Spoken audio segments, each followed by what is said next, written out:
Hello बच्चों, क्या हाल चाल। बढ़िया, मस्त, एकदम जबरदस्त। तो बेटा आप सभी का स्वागत है आज लेक्चर नंबर 4 में। तो देखो, लेक्चर में बढ़ने से पहले भैया आपके कुछ दुख दर्द हैं जिनका निवारण करना बहुत जरूरी है। तो बेटा कुछ बच्चे परेशान हो रहे हैं कि सर समझ ही नहीं आ रहा है क्या चल रहा है क्या नहीं चल रहा है। तो बेटा देखो, अभी तक जो कहानी चली है ना वो सारी 11th की चली है। हाँ, जो तीसरा लेक्चर है उसके अंदर थोड़ा बहुत हमने भैया 12वीं का पढ़ा है, जो तुम सिर्फ यहीं पढ़ते हो, 11th में नहीं पढ़ के आते हो। तो मैं आपके दुखों का निवारण ये कर सकता हूं कि भैया जब हमारा यहाँ स्टूडियो लग जाएगा ना तो 11th की जो चीजें जरूरी हैं इस चैप्टर के अंदर, जैसे मोलरता नहीं पता होगी भैया, काफी सारे बच्चों को मोललता नहीं पता है, नॉर्मलता नहीं पता है, और थोड़ा बहुत मोल निकालने का ज्ञान नहीं है जिन्हें कि मोल कैसे निकालते हैं, तो उस पर मैं एक वीडियो लेक्चर रिकॉर्ड कर दूंगा और वो आप लोगों को मिल जाएगा। लेकिन वो अभी नहीं, अगले हफ्ते मिलेगा, क्योंकि मैंने बताया था ना बेटा पिछले लेक्चर में भी कि अभी हमारा स्टूडियो बन रहा है, वो इस हफ्ते में बन जाएगा। तो मैं आपको एक लेक्चर ऐसा प्रोवाइड कर दूंगा। और संयम बना के रखो बेटा, यही मेहनत होती है। अगर इतना आसानी से जेई निकल जाता ना तो हर कोई निकाल लेता। और मैं फिर कहता हूं बेटा, मेरा काम सिर्फ 20% है, 80% तुम्हारा है। अगर तुम्हें लगता है ये चीज समझ में नहीं आई है तो उसको पढ़ो। अब ये नहीं होता है कि टीचर का ही काम है भैया समझाना, हमें नहीं समझ में आ रहा तो मतलब नहीं समझा पा रहा टीचर। भैया मेहनत करो ना, किताबें उठाओ। मैं तुम्हें एक आइडिया देता तो हूं कि बेटा ये चीज 11th में से जाके पढ़ो, किताब उठाओ और पढ़ो। अगर आप नहीं पढ़ रहे हैं तो मतलब आप मेहनत से बच रहे हैं, आप पूरे के पूरे निर्भर हो चुके हैं टीचर के ऊपर। आप ये कह रहे हैं कि सर आप ही करवाओ जो करवाना है, हम अपने पल्ले से नहीं करेंगे, तो ऐसा नहीं है मेरे बच्चे। ठीक है, तो आपको भैया मेहनत करनी पड़ेगी और बहुत अच्छे से करनी पड़ेगी। बिना मेहनत के आपको सफलता नहीं मिलेगी। और आप लोगों के साथ मैं खड़ा हूं ना बेटा यहां मेहनत करने के लिए। मैं बोल तो रहा हूं, जो मेरा पार्ट होगा वो मैं बहुत अच्छे से करूंगा। ठीक है, चलो चलो आगे बढ़ते हैं भैया, आगे बढ़ते हैं। तो देखो भैया, पहले मैं तुम्हें बता देता हूं कि हमने सर अभी तक किया क्या है। पीछे वाले लेक्चर्स में अभी तक हमने किया क्या कुछ है सर, उसकी जरा सी झलकी दे दो हमें। तो भैया अभी तक हमने पढ़ा क्या था बेटा, पीछे वाले लेक्चर में हमने पढ़ा था विलेयता के बारे में। किसके बारे में पढ़ा था बेटा? विलेयता। और विलेयता भैया हमने 2 प्रकार के विलयनों में देखी थी। कौन कौन से सर, यहां पे बता रहा हूं। एक देखा था सर ठोस का द्रव्यमय विलयन, ठोस का द्रव्यमय विलयन के बारे में हमने पढ़ा था, बोलो हाँ है ना। और फिर ये भी हमने यहां पे पढ़ा था बेटा कि वो कौन कौन से कारक हैं। और एक बात और, कुछ बच्चे कह रहे थे सर आवाज नहीं आ रही, माइक यूज करो। तो देखो दिखाता हूं, ये रहा माइक भैया। वो तुम्हें दिखता नहीं है क्योंकि वो यहां पे लग जाता है। तो बेटा मैंने वीडियो चेक करवा ली है, साउंड एकदम ठीक है। ठीक है, साउंड एकदम भरपूर आ रही है। तो जिस पे आप देख रहे हैं ना मोबाइल पे या किसी और पे, तो वहां पे हो सकता है साउंड में कुछ दिक्कत हो। वरना मैंने जितने भी मोबाइल पे चेक किया, अलग अलग मोबाइल पे चेक कर ली, सिस्टम पे चेक कर लिया, तो आवाज एकदम सही आ रही है। ठीक है, चलो काम की बात पे। सर हमने ठोस का द्रव्यमय विलयन पढ़ा, फिर आज हमने पढ़ना क्या है, गैस का द्रव्यमय विलयन भी पढ़ना है। आज ये डिटेल में पढ़ेंगे, इसका थोड़ा सा मैंने तुम्हें आइडिया दे दिया था। ठीक है, कि तुम्हें लगे कि भैया क्या कुछ होने वाला है यहां पे। ठीक है, ये चीज पढ़ी थी। फिर हमने भैया कारक भी पढ़े थे कि वो कौन कौन से कारक हैं भैया जो ठोस में द्रव के विलयन को प्रभावित करते हैं। ताप किस प्रकार से प्रभावित करेगा, दाब का वहां पे प्रभाव पड़ेगा या नहीं पड़ेगा, विलय या विलायक की जो प्रकृति होती है वो किस प्रकार से प्रभावित करेगी भैया। ठीक है, तो ये सारी कहानी अभी तक हम कर चुके हैं। अब इससे आगे बढ़ते हैं, अब इससे आगे बढ़ते हैं। ठीक है, और आज क्या पढ़ेंगे भैया, आज हम शुरुआत कर देंगे भैया क्या, गैस का द्रव्यमय विलयन, गैस का द्रव्यमय विलयन के बारे में पढ़ेंगे बेटा। और फिर यहीं पे हम पढ़ेंगे क्या, हेनरी का नियम, हेनरी का नियम। और फिर अंत में हम करेंगे भैया क्या, समय रहा तो हेनरी के नियम के कुछ क्वेश्चंस भी हम प्रैक्टिस करेंगे। और भैया कुछ बच्चे इतने उतावले होते हैं, वो ये कहते हैं कि सर ये क्या बोर्ड लेवल के करवा रहे हो, जेई मेंस के कराओ। तो आप लोगों की जानकारी के लिए बता दूं भैया, जेई मेंस के अंदर मोलरता, नॉर्मलता, इन पे सवाल नहीं आता। ये बहुत बेसिक चीजें होती हैं। ये तुम्हें आनी चाहिए। ये नहीं है कि सर जेई मेंस के दिखाओ उनके, भैया जेई मेंस उनको इकलौता सवाल नहीं पूछता कि इसकी मोलरता बताओ, वो दूसरे सवाल के अंदर मोलरता नॉर्मलता का खेल करके दे देगा तुम्हें, फिर वहां पे तुम्हें दिक्कत आती है। तो इसलिए वो बहुत बेसिक थी। हाँ, इस वाले में जब क्वेश्चन करेंगे ना हेनरी के नियम के, तो यहां पे आएंगे जेई मेन के, तो यहां करना भैया, तुम्हारी इच्छाएं पूरी होंगी यहां पे। तो भैया स्टेप वाइज चलो। तुम जिसे बोर्ड लेवल कहते हो ना, बोर्ड के भी कुछ ऐसे क्वेश्चंस लिख दूंगा, वो हिलाना मुश्किल हो जाएंगे अगर बेसिक नहीं आता होगा। ठीक है, तो आज देखो दुखों की बात क्यों कर रहा हूं, क्योंकि जब मैंने तुम्हारे डाउट्स देखे ना, तो बेटा डाउट्स देख के ना मुझे भी थोड़ा सा मतलब दुख महसूस हुआ कि भैया तुम्हें बहुत बेसिक बातें भी नहीं पता है। ठीक है, और तुम मेहनत नहीं कर रहे हो। जब तुम्हें बोला जाता ना कि बेटा ये चीज खुद पढ़ो, तुम हथियार डाल देते हो, सर नहीं समझ में आ रही, हमें नहीं पल्ले पड़ रहा। ऐसा थोड़ी ना होता है भैया, इसी को तो मेहनत कहते हैं। जब तुम्हें पता ये चीज समझ में नहीं आ रही है तो उस पर जी जान लगाओ ना समझने के लिए। अब अगर मैं तुम्हें यहां पे 11th का करवाने लगूंगा तो भैया 12th कब करवाऊंगा आप लोगों को, ये बताइए। आप ये सोचिए बेटा, अगर मैं आप लोगों को 11th अच्छे से डिटेल में बताने लगा तो 12th कब होगी। फिर जब पेपर आएगा ना यहाँ पे, जो हमारे जो टेस्ट होंगे उसमें जब 12th का सिलेबस आएगा, फिर आप लोग ही होंगे जो ये कहेंगे कि सर आपने तो सिलेबस ही पूरा नहीं करवाया था, हम क्या करें। फिर आप कंप्लेन करेंगे। तो समझो मेरे भी हाथ बंधे हुए हैं, तो आप लोगों को साथ देना पड़ेगा। जब दोनों साथ में रहेंगे भैया तभी आपकी नैया पार लगेगी। ठीक है, तो भैया मुझे उम्मीद है आप लोग मेहनत करने से नहीं कतराओगे। ठीक है, तो मेहनत करो बेटा, मैं खड़ा हूं ना, मैं हेल्प करूंगा जो मेरी तरफ से आएगी, वो बिना कहे करूंगा, आप लोगों को कहने की जरूरत भी नहीं होगी, लेकिन तुम तो एफर्ट दिखाओ।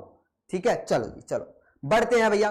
तो शुरुआत करते हैं भैया किससे, थोड़ा सा पीछे वाली चीजें बता देता हूं। ठीक है, थोड़ा सा पीछे वाली चीजें आप लोगों को बताए देता हूं भैया। क्या बताओगे सर, देखो भैया मैं बात कर लेता हूं किसकी, ठोस में द्रव की। किसमें कर रहा हूं भैया, ठोस में द्रव विलयन की बात कर रहा हूं भैया। तो इसके अंदर मैंने बताया था कि जब एक ठोस को हम द्रव में मिलाते हैं, तो द्रव में यहां जल ले लेता हूं, क्योंकि आमतौर पे विलायक का काम कौन करता है हर जगह, जल, क्योंकि जल बहुत सारी चीजों को अपने अंदर घोल लेता है। ठीक है, जल ज्यादातर चीजों को अपने अंदर घोल लेता है भैया। इसलिए भैया जब भी विलायक का नाम आता है तो सबसे पहले जहन में, दिमाग में क्या आना चाहिए, जल। तो भैया जैसी ठोस को जल में मिलाऊंगा तो यहां पे क्या बनेगा सर, विलयन बनेगा। क्या बनेगा सर, विलयन बनेगा। आपने ये बताया था और मैंने ये भी बताया था कि इस विलयन की अगर एंथैल्पी देखेंगे, क्या देखेंगे बेटा, इस विलयन की एंथैल्पी देखेंगे, तो इस विलयन की एंथैल्पी का मान या तो सर पॉजिटिव होगा या फिर नेगेटिव होगा। वो निर्भर करेगा सर कि कौन सा ठोस मैं मिला रहा हूं जल के अंदर। ठीक है, फिर यहां पे हमने ग्राफ किया था बेटा। ठीक है, ग्राफ किया था भैया। फिर मैंने यहां पे तुम्हें एक समीकरण, एक इक्वेशन लिखवाई थी। वो इक्वेशन क्या थी, ln C2/C1 बराबर है डेल्टा एच विलियन, ये डेल्टा एच विलियन है, बटे में R इंटू में 1/T1 माइनस 1/T2। ये बताया था बेटा। और मैंने तुम्हें ये भी बताया था यहां पे C1 व C2 ये दोनों क्या है बेटा, सांद्रता है, मतलब कंसंट्रेशन है किसकी, विलयन की भैया। अब एक बच्चा तो ये पूछ रहा है सर सांद्रता क्या होती है, कमाल है भैया। 8वीं या 9वीं 10वीं के बच्चे से पूछो ना तो वो बता देगा सांद्रता क्या होती है। सांद्रता का सीधा सीधा मतलब है भैया विलायक के अंदर कितना विलय मिलाया गया है, वो सांद्रता है। मैंने कहा 1 गिलास पानी में 1 चम्मच चीनी, एक और गिलास पानी ले उसमें 2 चम्मच चीनी, तो ज्यादा सांद्रित कौन हुआ, तो आप कहोगे सर वो वाला गिलास का पानी जिसमें 2 चम्मच चीनी डाली है। तो सांद्रता मुझे बता क्या रहा है कि एक दी गई विलायक की मात्रा में मैंने कितना विलय मिलाया है, वो है उसकी सांद्रता। ठीक है, ठीक है, आप समझ में आ गया होगा भैया। ठीक है, इसके बाद बेटा यहां पे R क्या है, R को हम बोलते हैं यूनिवर्सल गैस नियतांक। क्या बोलते हैं बेटा, यूनिवर्सल गैस नियतांक या कांस्टेंट नियतांक, या फिर नियतांक को क्या बोलते हैं बेटा, हम कांस्टेंट बोलते हैं। क्या बोलते हैं भैया, अंग्रेजी में लिख देता हूं, कांस्टेंट बोलते हैं। अब इसके 3 मान होते हैं। कितने होते हैं बेटा, 3 मान, वो आगे लिख दूंगा।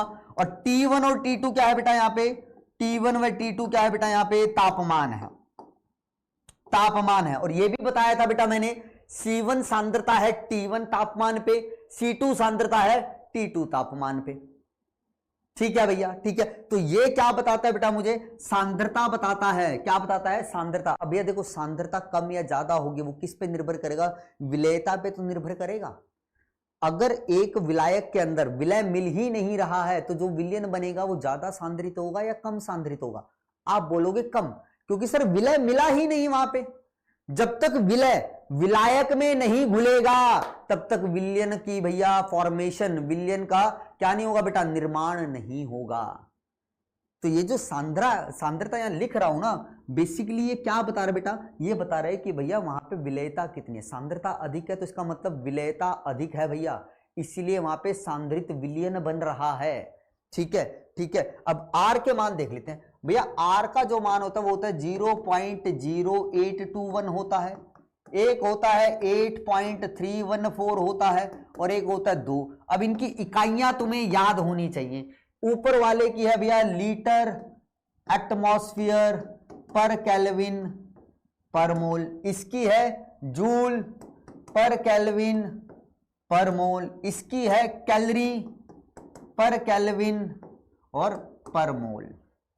अब भैया कौन सी वैल्यू हमें इस्तेमाल करनी है न्यूमेरिकल में, वो हमें देखना होता है कि न्यूमेरिकल में कौन सी यूनिट्स दी गई हैं, कौन सी इकाइयां दी गई हैं। अगर तुम्हें दिखाई दे कि भैया मुझे कहीं पे आयतन निकालना है, ठीक है, और R का मान मुझे चाहिए, तो आयतन की इकाई क्या होता है? लीटर, मिलीलीटर, यही तो होती है। तो तुमने देखा सर R की ये वाली वो मेरे पास इकाई है जिसके अंदर क्या आ रहा है? लीटर आ रहा है, तो ये वाली यूज कर लूंगा। कहीं पे कैलोरी में मान आना है भैया, तो वहां पे R की कौन सी वैल्यू लोगे बेटा? कौन सी वैल्यू लोगे? जहां पे कैलोरी, Cl का मतलब क्या? कैलोरी है, तो ये वाला मान ले लोगे। तो वो तो भैया न्यूमेरिकल में देखना पड़ेगा आप लोगों को कि भैया कौन सी इकाई दी गई है, तो उसके अनुसार R अगर इस्तेमाल करना है तो कौन सा करोगे, तो न्यूमेरिकल के हिसाब से पता चलेगा। और ये सारा का सारा खेल भैया, ये जो सारा का सारा खेल मैं लिख रहा हूं ना, ये सारा का सारा खेल तुम 11वीं में पढ़ते हो, ये 11th कक्षा का है भैया। और ये किस में आता है? तुम्हारा गैसीय अवस्था वाले चैप्टर में आता है। जो गैसीय अवस्था चैप्टर है ना बेटा आपका, मतलब गैसियस स्टेट, वहां पे ये चीजें आती हैं। अब मैंने तुम्हें बताया जाके देखना अब उस चैप्टर के अंदर ये, ठीक है, ये नहीं कि देख लिया सही है सर आपने बोल दिया, नहीं, देखना भैया किताब उठा के। ठीक है, चलो आगे बढ़ते हैं, आगे बढ़ते हैं। तो भैया इतनी कहानी हमने पिछले लेक्चर में कर ली थी, ठीक है। अब आगे बढ़ते हैं और आगे चलते हैं भैया, क्या? गैस की द्रव में विलयता। ठीक है, मैंने आप लोगों को यहां पे एक चीज बताई थी बेटा, अगर मेरे पास है गैस और उसको मैं किसी द्रव में मिलाता हूं तो यहां पे क्या बनेगा बेटा? विलयन बनेगा। विलयन का मतलब भैया वो जो गैस है उस द्रव में घुल गई है, और इसके लिए डेल्टा H का मान हमेशा क्या आएगा बेटा? नेगेटिव आएगा। क्या आएगा बेटा? इसका मान हमेशा नेगेटिव आएगा। क्या आएगा बेटा? नेगेटिव। क्यों आएगा नेगेटिव? ये मैं आपको पिछली कक्षा के अंदर अच्छे से बता चुका हूं, क्योंकि भैया गैस को द्रव में मिलाने का मतलब होता है पहले गैस को द्रवीकृत करो, लिक्विफाई करो। ठीक है, गैस को किस में लेके आओ? द्रव अवस्था में लेके आओ। गैस को द्रव अवस्था में लाने को, उस प्रक्रिया को हम क्या बोलते हैं? द्रवीकरण। गैस को जब हम द्रव में बदलते हैं तो उस प्रक्रिया को बोलते हैं द्रवीकरण, और द्रवीकरण को इंग्लिश में बोला जाता है लिक्विफिकेशन। क्या बोला जाता है? लिक्विफिकेशन। तो अगर कोई आप लोगों को यह कहता है कि भैया हमने गैस को द्रव के अंदर घोल दिया, तो समझ जाना पहले गैस को द्रवीकृत किया, फिर वो जाके द्रव के अंदर घुली होगी द्रवीकृत गैस।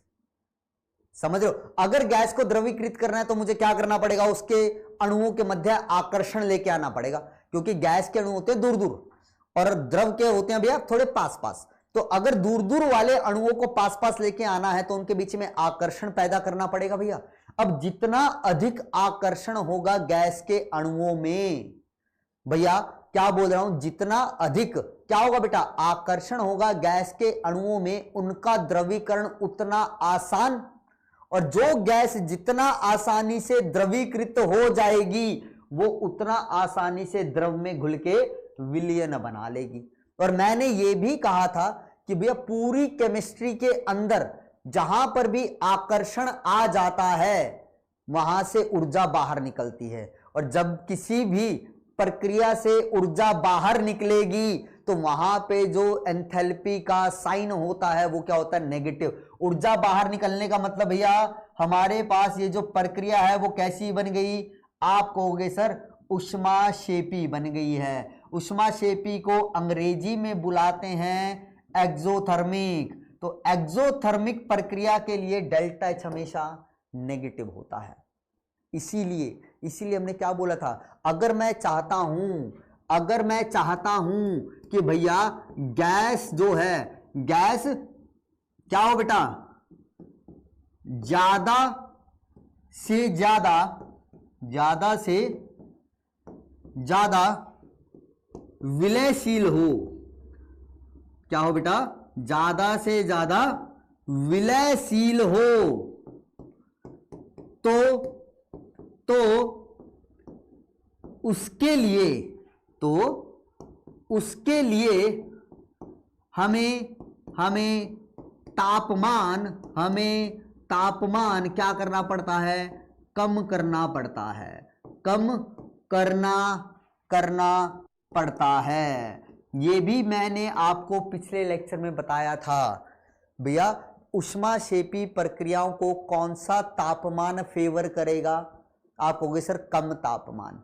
और ऊष्माशोषी प्रक्रियाओं को कौन सा तापमान फेवर करेगा, आप कहोगे सर उच्च तापमान करेगा। भैया ये है ऊष्माक्षेपी, ठीक है। मतलब ये गैस जब द्रव में मिलती है, विलयन बनता है, तो उस समय ऊर्जा निकलती है। अगर मैं चाहता हूं गैस ज्यादा से ज्यादा द्रव में मिलके विलयन बनाए, तो भैया इस प्रक्रिया को मुझे कम तापमान पे करवाना पड़ेगा। और फिर इसका उदाहरण भी मैंने दिया था कि भैया अंटार्कटिका में जो समुद्र है उसके अंदर मछलियां ज्यादा पनपेंगी बजाय श्रीलंका में, या फिर जहां पे बहुत क्या है बेटा गर्मी है, ऐसे समुद्र में क्या होंगी, कम मछलियां पनपेंगी। उसका कारण क्या था सर, कि सर अंटार्कटिका में है तापमान कम, तो वहां पे ऑक्सीजन जो है वो क्या होगी, ज्यादा घुलेगी किसके अंदर, जल के अंदर। और भैया मछलियां क्या लेती हैं, घुली हुई ऑक्सीजन को ही तो ग्रहण करती हैं। जो जल में घुली हुई ऑक्सीजन उसी को तो ग्रहण करती हैं। अब ऑक्सीजन की मात्रा जितनी ज्यादा होगी जल के अंदर, उतनी ही ज्यादा क्या होगी, वहां पे मछलियां पनपेंगी भैया। जहां पे गर्मी ज्यादा है भैया, गर्मी ज्यादा होने का मतलब क्या होगा भैया, कि ये पीछे वाली अभिक्रिया चालू हो जाएगी, ये अभिक्रिया इस तरफ भाग जाएगी। ज्यादा तापमान कर दिया ना तुमने भैया, तो ज्यादा तापमान का मतलब क्या है, जो गैस वहां पे घुलनी चाहिए थी अब वो बाहर भागने लगेगी। जल से जो जल में भी घुली हुई थी वो भी बाहर आ जाएगी। तो जल के अंदर भैया ज्यादा तापमान पे क्या होगा, घुली हुई ऑक्सीजन की मात्रा कम, तो वहां पे मछलियों का पनपना भी क्या हो जाएगा, कम हो जाएगा। समझ पा रहे हो भैया इस बात को, ठीक है। चलो आगे बढ़ते हैं। अब भैया यहां पे हम एक चीज पढ़ने वाले हैं, और वो क्या है, दाब का प्रभाव। तापमान का प्रभाव हमने देख लिया भैया कि गैस की विलेयता पर तापमान का क्या प्रभाव पड़ता है, कि तापमान कम करोगे गैस की विलेयता बढ़ेगी, तापमान बढ़ा दूंगा तो गैस की विलेयता कम हो जाएगी, कर चुके। अब बात करते हैं दाब के प्रभाव की, ठीक है। अब ये दाब का प्रभाव क्या पड़ेगा गैस की विलेयता पर, ये भाई साहब हमें समझाया हेनरी ने। तो यहां पे काम आएगा किसका बेटा, हेनरी का नियम। हेनरी का नियम हमें क्या बताएगा बेटा, सबसे पहले तो तुम्हें यही याद रखना है, दाब का प्रभाव बताएगा गैस की विलेयता पर, कि भैया गैस जो है उसकी विलेयता बढ़ेगी या घटेगी दाब के अनुसार, ठीक है। तो हेनरी का नियम क्या कहता है भैया, जरा सुनना। हेनरी का नियम क्या कहता है भैया, गैस की विलेयता, ठीक है, ये कहता है भैया गैस की विलेयता द्रव के अंदर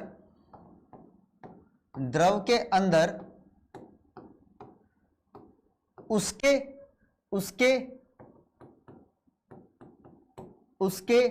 आंशिक दाब पर निर्भर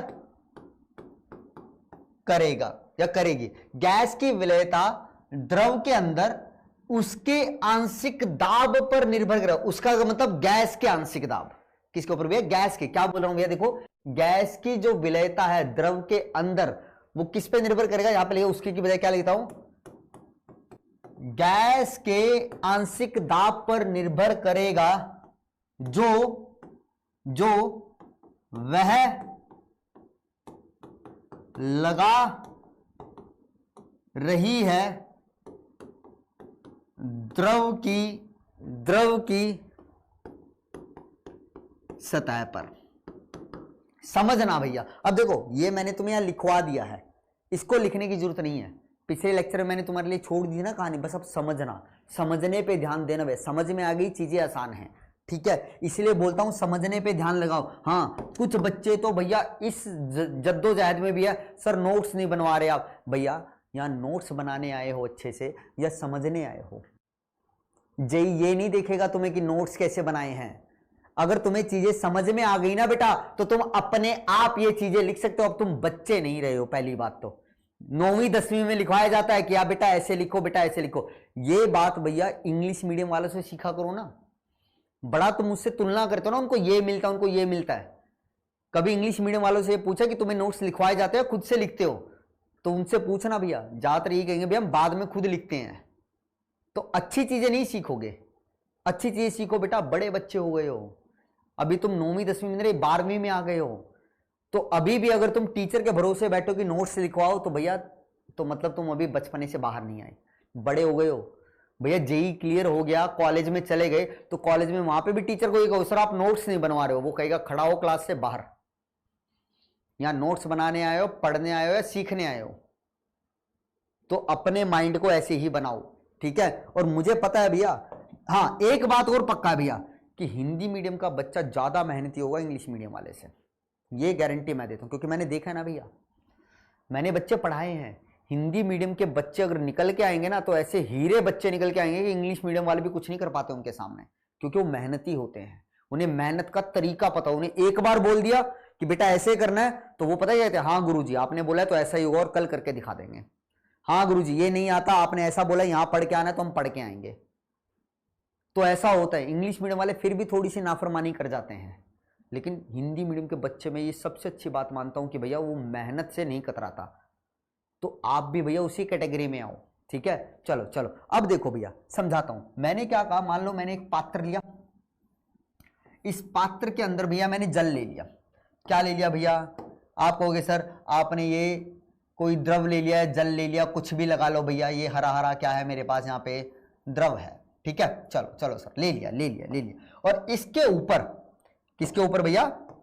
इसके ऊपर क्या है भैया? कोई गैस है, ये गैस है भैया, यहां पे मैंने गैस भर दी यहां पे। अब क्या कहता है भैया हेनरी का नियम? अब ये देखो गैस है इसके ऊपर और ये द्रव की सतह है। ये क्या है बेटा? इसके ऊपर ये द्रव की सतह है सर, ठीक है। अब भैया ये गैस इस द्रव की सतह पर कुछ ना कुछ दाब लगा रही होगी, ये है गैस, गैस लिखा है भैया ये।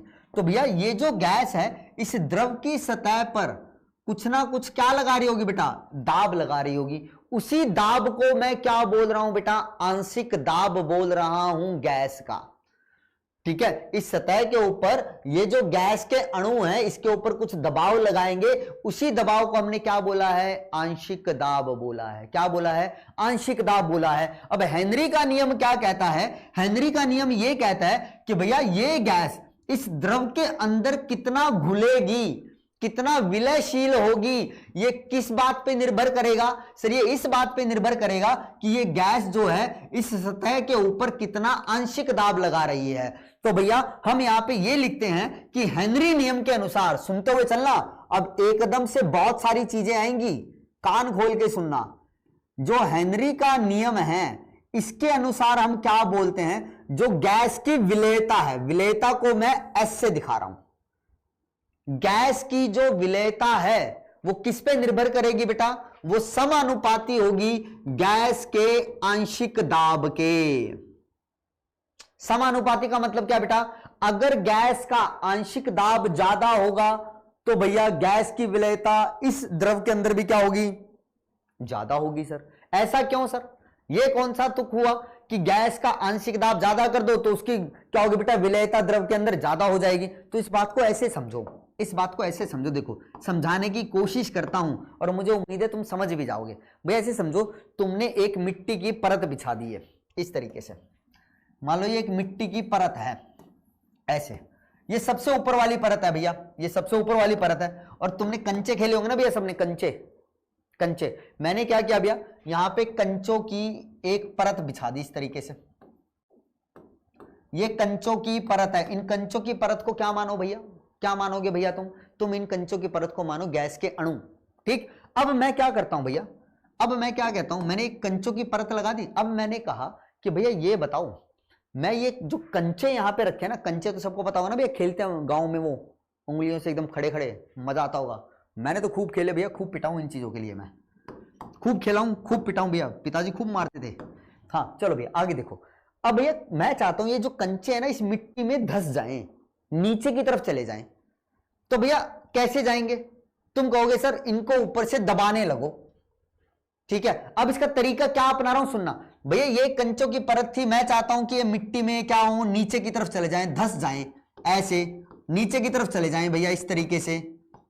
ठीक है, नीचे की तरफ चले जाए। तो मैं क्या करता हूं भैया, इनके ऊपर क्या करता हूं भैया, इनके ऊपर कंचों की एक और परत को, कंचों की एक और परत को रख देता हूं। ठीक है, ऐसे देखना, सुनना बात को, ये लिया और ये उठा के रख दिया। तो भैया ये ऊपर वाले कंचे की परत क्या करेगी, अब इस नीचे वाली कंचों की परत पे दबाव लगाएगी, दबाव पड़ेगा तो ये कंचे नीचे जाएंगे। अब कोई कहता है कि नहीं सर एक परत और उठा के रख दो, मैंने रख दी भैया, दबाव और बढ़ गया, बोलो है ना। अब दबाव जितना बढ़ता जाएगा किनका, इन कंचों की परत के ऊपर, तो भैया ये उतना ज्यादा क्या करेंगी, नीचे की तरफ धसती हुई जाएंगी, बोलो हाँ ना। ये कंचे की परत उतना ज्यादा नीचे की तरफ धसेगी जितना इसके ऊपर दबाव बढ़ता चलेगा। और यही तो भैया कहानी हो रही है किसके अंदर भैया, जब हम गैस की विलेयता देख रहे हैं द्रव के अंदर। अब इसको ये समझ लो भैया कि यहां पर ये है जल और ये सब क्या है, गैस के अणु। अब ये गैस के अणुओं का आंशिक दाब जितना अधिक होगा, गैस की विलेयता उतनी अधिक होगी। तो यही तो लिखा है कि गैस की विलेयता जो है वो समानुपाती है किसके भैया, गैस के आंशिक दाब के। तो यहां पे जैसे ही आंशिक दाब बढ़ेगा तो कुछ गैस के अणु कहां आ जाएंगे भैया, इसके अंदर आ जाएंगे।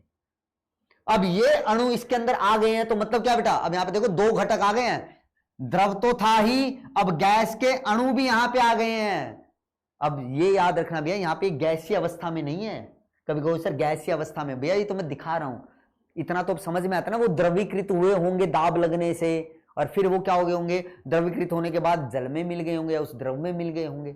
ठीक है, तो भैया अब ये गैस की विलेयता, अब जितने ज्यादा अधिक अणु ऊपर से नीचे की तरफ आ जाएंगे भैया, मैंने क्या किया भैया, गैस के मान लो ऊपर 100 अणु थे, ऊपर गैस के 100 अणु थे, लेकिन यहां पे सिर्फ 10 अणु नीचे आए। तो तुमसे पूछा बताओ गैस की विलेयता ज्यादा है या कम है, तुमने कहा सर कम है। फिर क्या कहा हमने भैया, हमने यहाँ पे गैस का आंशिक दाब बढ़ा दिया, तो 100 में से भैया यहाँ पे 60 अणु नीचे की तरफ आ गए, मतलब घुल गए जल में आंशिक दाब बढ़ाने पर। तो तुम क्या कहोगे सर अब गैस की विलेयता बढ़ गई है। अब मैं कहता हूं कि भैया यहाँ पे 100 थे, 90 गैस के अणु जल में विलयशील हो गए दाब बढ़ाने पे। कौन सा दाब, आंशिक दाब बढ़ाने पर। तो तुम क्या कहोगे सर, जैसे जैसे दाब बढ़ा रहे हो ऊपर वाली गैस नीचे विलयशील होती जा रही है और नीचे विलयन बनता जा रहा है, तो मतलब गैस की विलेयता बढ़ रही है गैस का आंशिक दाब बढ़ाने पर। उम्मीद करता हूं ये बात तुम्हें समझ में आ गई होगी। अब सर इस साइन को अगर हटाना है तो मुझे कोई ना कोई नियतांक लगाना पड़ेगा, और यहां पे हम नियतांक लगाते हैं KH। क्या लगाते हैं बेटा, KH। तो ये पहला समीकरण बना भैया, ये पहली इक्वेशन बनी हेनरी नियम की। क्या बनी भैया, हेनरी नियम की पहली इक्वेशन बन चुकी है बेटा, जहां पे ये S किसको बताता है, मैं लिख रहा हूं, ये बताता है सर सॉल्युबिलिटी को। सॉल्युबिलिटी का मतलब ही क्या होता है सर, इसका मतलब होता है सर विलेयता। क्या होता है, विलेयता। और ये KH क्या है सर, ये है सर हेनरी कांस्टेंट। क्या है बेटा, ये हेनरी नियतांक। क्या है भैया, हेनरी नियतांक है सर। और ये जो P गैस आपने लिखा है सर, ये P गैस क्या है, तो आप इसे कहोगे सर आंशिक दाब है गैस का। क्या है बेटा, आंशिक दाब। आंशिक दाब को ही तुम क्या बोलते हो बेटा, पार्शियल प्रेशर बोलते हो। क्या बोलते हो बेटा, पार्शियल प्रेशर बुलाते हो। बोलो, इतनी कहानी समझ में आई भैया? देख लो, जरा देख लो क्या घटनाएं घट चुकी हैं आप लोगों के साथ बेटा, देख लीजिए जरा एक बार। ठीक है, ठीक है, चलो आगे बढ़ते हैं, आगे बढ़ते हैं भैया, आगे बढ़ते हैं। अब सुनना अगली कहानी, अब अगली घटना की तरफ चल रहे हैं। ठीक है, अगली घटना क्या हो रही है भैया? अब देखो, अगर मैं तुमसे ये कहूं ना कि भाई जो गैस की विलेयता है वो क्या बोली बेटा मैंने, समानुपाती है किसके बेटा? आंशिक दाब गैस के। और वो आंशिक दाब हम कहां देख रहे हैं बेटा? द्रव की ऊपर वाली परत पे कितना दाब लग रहा है भैया उस गैस का। अब जितना अधिक दाब लगाएगी भैया गैस उस ऊपर वाली द्रव की परत पे, उतनी ज्यादा घुलती हुई चलेगी उसके अंदर। बोलो हाँ या ना? कहोगे सर ठीक है।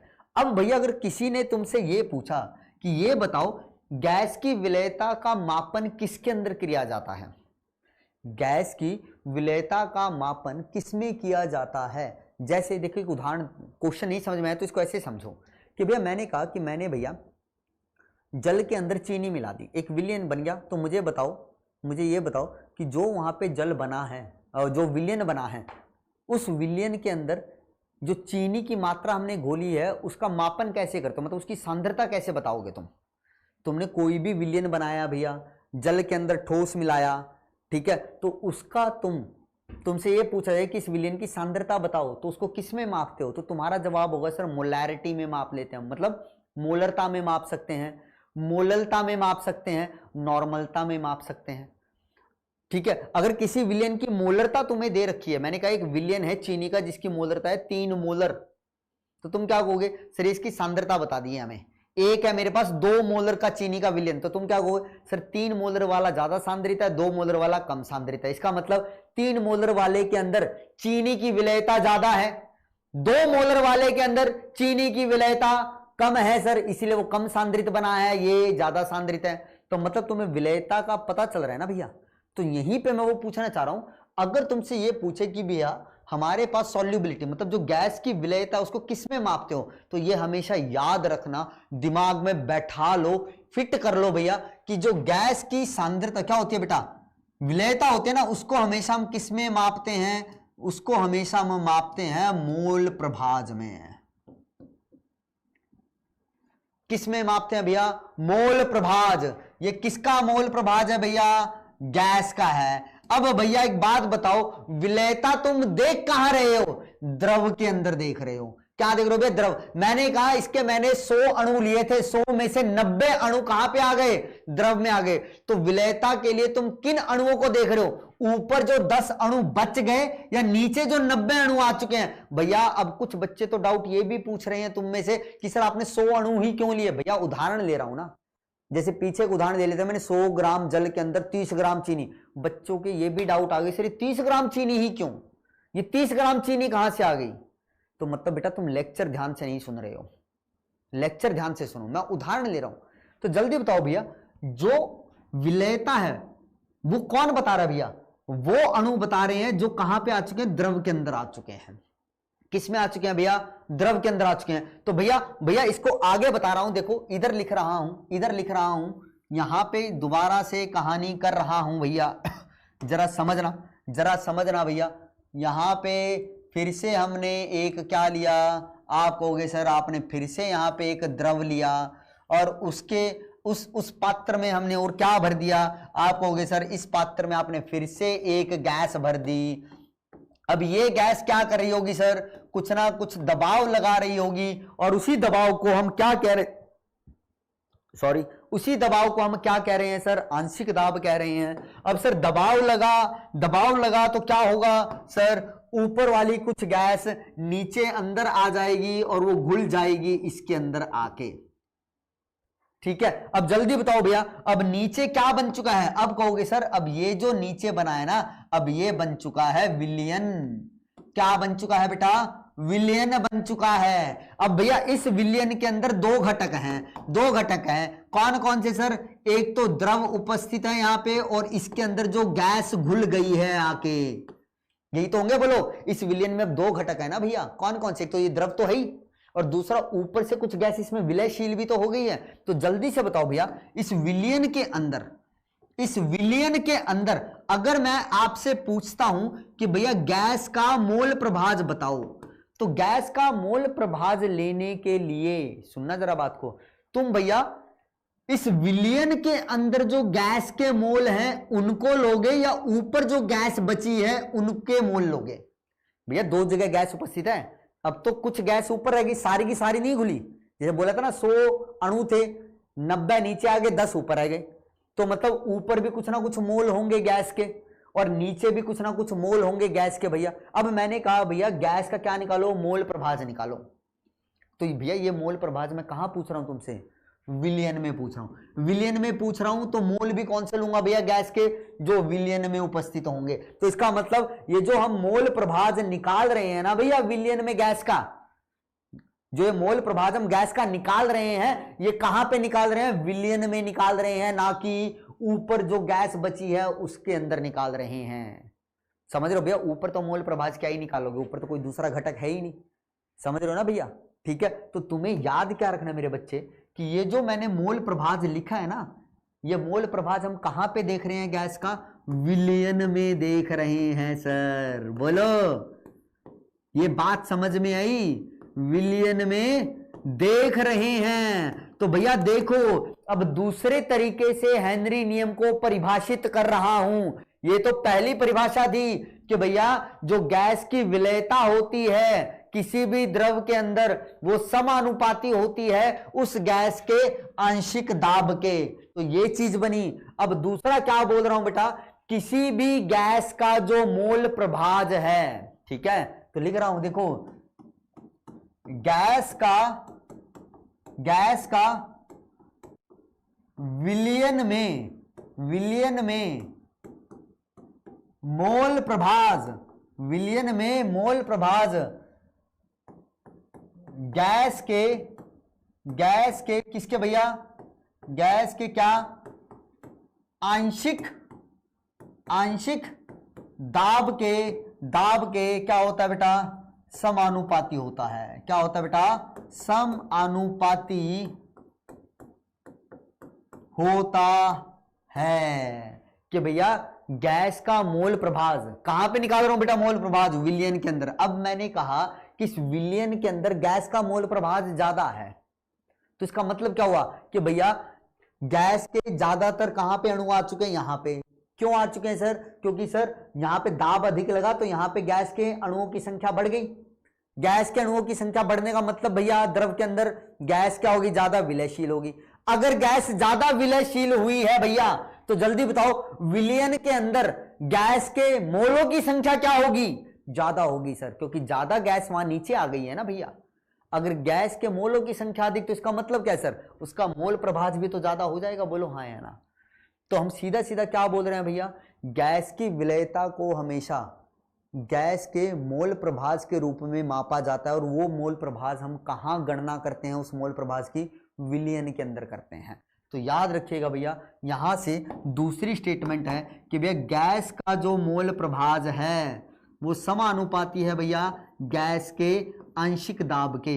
अब मोल प्रभाज का मान ज्यादा होने का मतलब क्या है बेटा? गैस का आंशिक दाब ज्यादा है। अगर मोल प्रभाज ज्यादा है गैस का, और ये मोल प्रभाज कहां पे निकाल रहे हैं बेटा? हम विलियन में निकाल रहे हैं। और विलियन में निकालने का मतलब क्या है? गैस उसमें घुल चुकी है ना भैया। ठीक है, ठीक है, तो ये है भैया इसकी दूसरी स्टेटमेंट। अब यहां पे मुझे क्या करना है? यहां पे इस साइन को फिर से हटाना है। तो इस फॉर्मूले को हम ऐसे लिख देते हैं, पी गैस बराबर है के एच एक्स गैस। ये है भैया दूसरा फॉर्मूला हेनरी का। ठीक है, अब देखो भैया, अब तुम्हें और बातें बताता हूं। देखो तो दो फॉर्मूले लिखे हमने। पहला लिखा एस बराबर है के एच पी गैस। दूसरा फॉर्मूला लिखा भैया मैंने क्या? पी गैस बराबर है के एच एक्स गैस। अब तो पता है ना भैया, ये भी आंशिक दाब है, ये भी आंशिक दाब है। ये हेनरी नियतांक है, ये भी हेनरी नियतांक है। ये विलेयता है और ये क्या है बेटा मेरे पास? मोल प्रभाज गैस का। किसमें? विलियन में। कंफ्यूज मत होना कि सर इसकी जगह एक्स गैस रखना चाहिए था आपको, तो आपने इधर क्यों रख दिया? भैया इसको लिखा ही ऐसे जाता है। अब तुम्हें देखो, न्यूमेरिकल जब आएगा ना, जब न्यूमेरिकल तुमसे पूछेगा तो इन दोनों में से कोई एक ही फॉर्मूला तुम लगा सकते हो। अब तुम कहोगे सर हमें कैसे पता चलेगा कि कौन सा फॉर्मूला कब लगाना है, तो भैया उसके लिए तुम्हें क्या पता होना चाहिए, इस KH की इकाइयां पता होनी चाहिए। KH का मान तुम्हें देगा, वो KH का मान तुम्हें देगा। तो अब जितनी बातें कर रहा हूं भैया, अब वो किसके लिए कर रहा हूं, KH के लिए। और KH क्या है बेटा, KH को हम बोलते हैं हेनरीज कांस्टेंट। क्या बोलते हैं बेटा, हेनरीज कांस्टेंट बुलाते हैं, हेनरी नियतांक। ठीक है, अब सुनना, इस KH के बारे में सारी चर्चा कर रहा हूं, यहां से सवाल आया है तुम्हारा जेईई के अंदर, वो करवाऊंगा भी, इसकी सारी बातें सुनना भैया। जो KH का मान होता है, जो KH का मान है ना, वो दो बातों पे निर्भर करता है। किस पे निर्भर करता है, KH का मान दो बातों पे निर्भर करता है। पहला कि भैया गैस कौन सी ली है, ठीक है। दूसरा भैया तापमान क्या दे रहे हैं हम गैस को। इन दो बातों पे निर्भर करेगा कौन भैया, KH का क्या मान होगा। पहली तो गैस कौन सी ली है मैंने, ऑक्सीजन है, CO2 है, SO2 है, SO3 है, N2 है, हीलियम है, क्या है, ठीक है। दूसरा वहां पे तापमान क्या ले रहा है, ठीक है। हम इसके लिए क्या बोलते हैं भैया, इसके लिए हम ये चीज बोलते हैं भैया कि जो KH होता है ना, वो तापमान के समानुपाती होता है। मतलब तापमान का अगर मान बढ़ा दूं तो KH का मान भी क्या होगा, बढ़ेगा सर। क्या होगा, KH का मान बढ़ेगा। ये एक्सपेरिमेंटली निकाली गई है चीज, ये जो यहां पे लिख दिया ना समानुपाती होता है, ये एक्सपेरिमेंट्स के थ्रू निकाला, ये तुम्हें याद रखना है, ठीक है। अब यहां पे सुनना, KH के लिए थोड़ी सी बातें। पहली चीज भैया, मान लो मेरे पास दो गैस हैं, एक A गैस है, एक B गैस है, ठीक है। इन दोनों को मैंने समान तापमान दिया, T1 T1, अलग अलग गैस है लेकिन तापमान क्या रखा, समान। अब सुनना बात को भैया, मैंने क्या बोला, KH का मान दो ही चीजों पे निर्भर करता है, गैस क्या ले रहा हूं, तापमान क्या ले रहा हूं। अब तुमसे भैया कथन देगा कि दो अलग अलग गैसों का समान तापमान पर KH समान होगा या विभिन्न होगा, बताओ भैया क्या होगा। एक जन लिखेगा दो अलग अलग तापमान पर, दो समान तापमान पर अलग अलग गैस का KH का मान हमेशा अलग होगा, भिन्न होगा।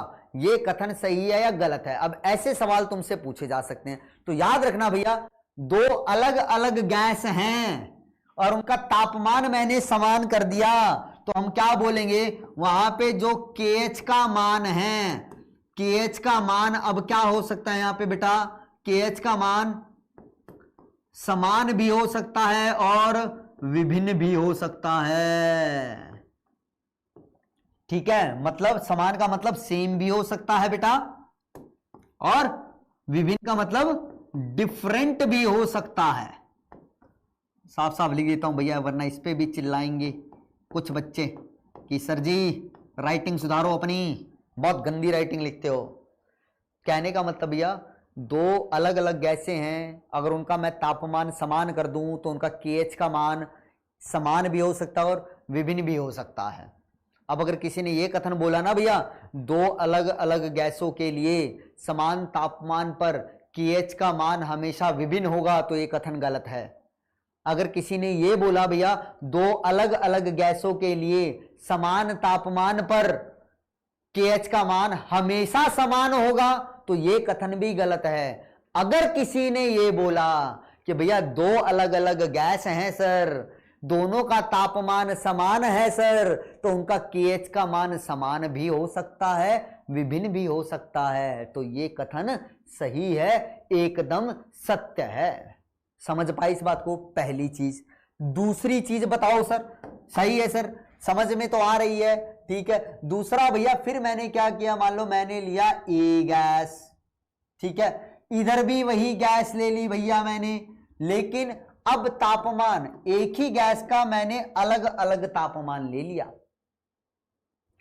पीछे थी क्या थी बेटा, दो अलग अलग गैस थी, तापमान क्या था, समान था, तापमान क्या था, समान था, ठीक है। अच्छा चलो, इससे पहले ये कर देते हैं, B गैस है भैया, दोनों अलग अलग गैस है भैया, अलग अलग गैस, दोनों का तापमान भी अलग अलग। पीछे क्या था, अलग अलग गैस तापमान समान, अलग अलग गैस तापमान भी अलग अलग। अब KH का मान क्या हो सकता है? अब बोलो भैया KH का मान क्या हो सकता है? तो तुम कहोगे सर अभी भी KH का मान क्या हो सकता है? या तो समान होगा या फिर क्या होगा बेटा? विभिन्न होगा, अलग होगा। भैया समझ पा रहे हो भैया बात को? कोई फर्क नहीं पड़ता भैया कि दो अलग अलग गैसों का तापमान समान है या विभिन्न है। दोनों ही सूरतों में क्या हो सकता है भैया कि हमारे पास क्या होगा भैया? हमारे पास क्या होगा बेटा? हमारे पास KH का मान समान भी हो सकता है और विभिन्न भी हो सकता है। तीसरा देखना भैया, तीसरा क्या होगा भैया मेरे पास? मान लो गैस क्या कर दी भैया मैंने? समान कर दी, ठीक है। अब तापमान इनका मैंने किया अलग अलग, सेम गैस है, तापमान अलग अलग। तो इस केस में बेटा जो KH का मान होगा, वो क्या होगा? हमेशा अलग होगा, हमेशा भिन्न भिन्न आएगा भैया। क्यों आएगा सर? क्योंकि सर अभी आपने पीछे बताया कि जो तापमान है भैया, एक गैस की बात कर रहा हूं, किसी एक प्रकार की गैस के लिए अगर एक तापमान क्या लेता हूं? गैस लेता हूं तो उसके लिए KH किस पे निर्भर करता है? तापमान पर। जैसे मैंने ये कहा, उदाहरण देता हूं, मैंने कहा O2 गैस ली, एक बार तो मैंने इसको लिया 100 डिग्री सेल्सियस पे और एक बार O2 को लिया भैया मैंने 50 डिग्री सेल्सियस पे। यहां पे मान लो KH का मान आया KH1, यहां पे KH का मान आया KH2 और मैंने पूछा बताओ KH1 और KH2 बराबर होंगे या अलग अलग होंगे? तो तुमने देखा कि सर आपने ये बताया था कि अगर एक जैसी गैस हो और तापमान अलग अलग कर दें तो तापमान अलग अलग का मतलब सर मान भी क्या होगा? अलग अलग होगा। तो यहां पे सर KH1 और KH2 बराबर कभी भी नहीं होंगे। लेकिन अगर मान लो मैंने ऐसा कहा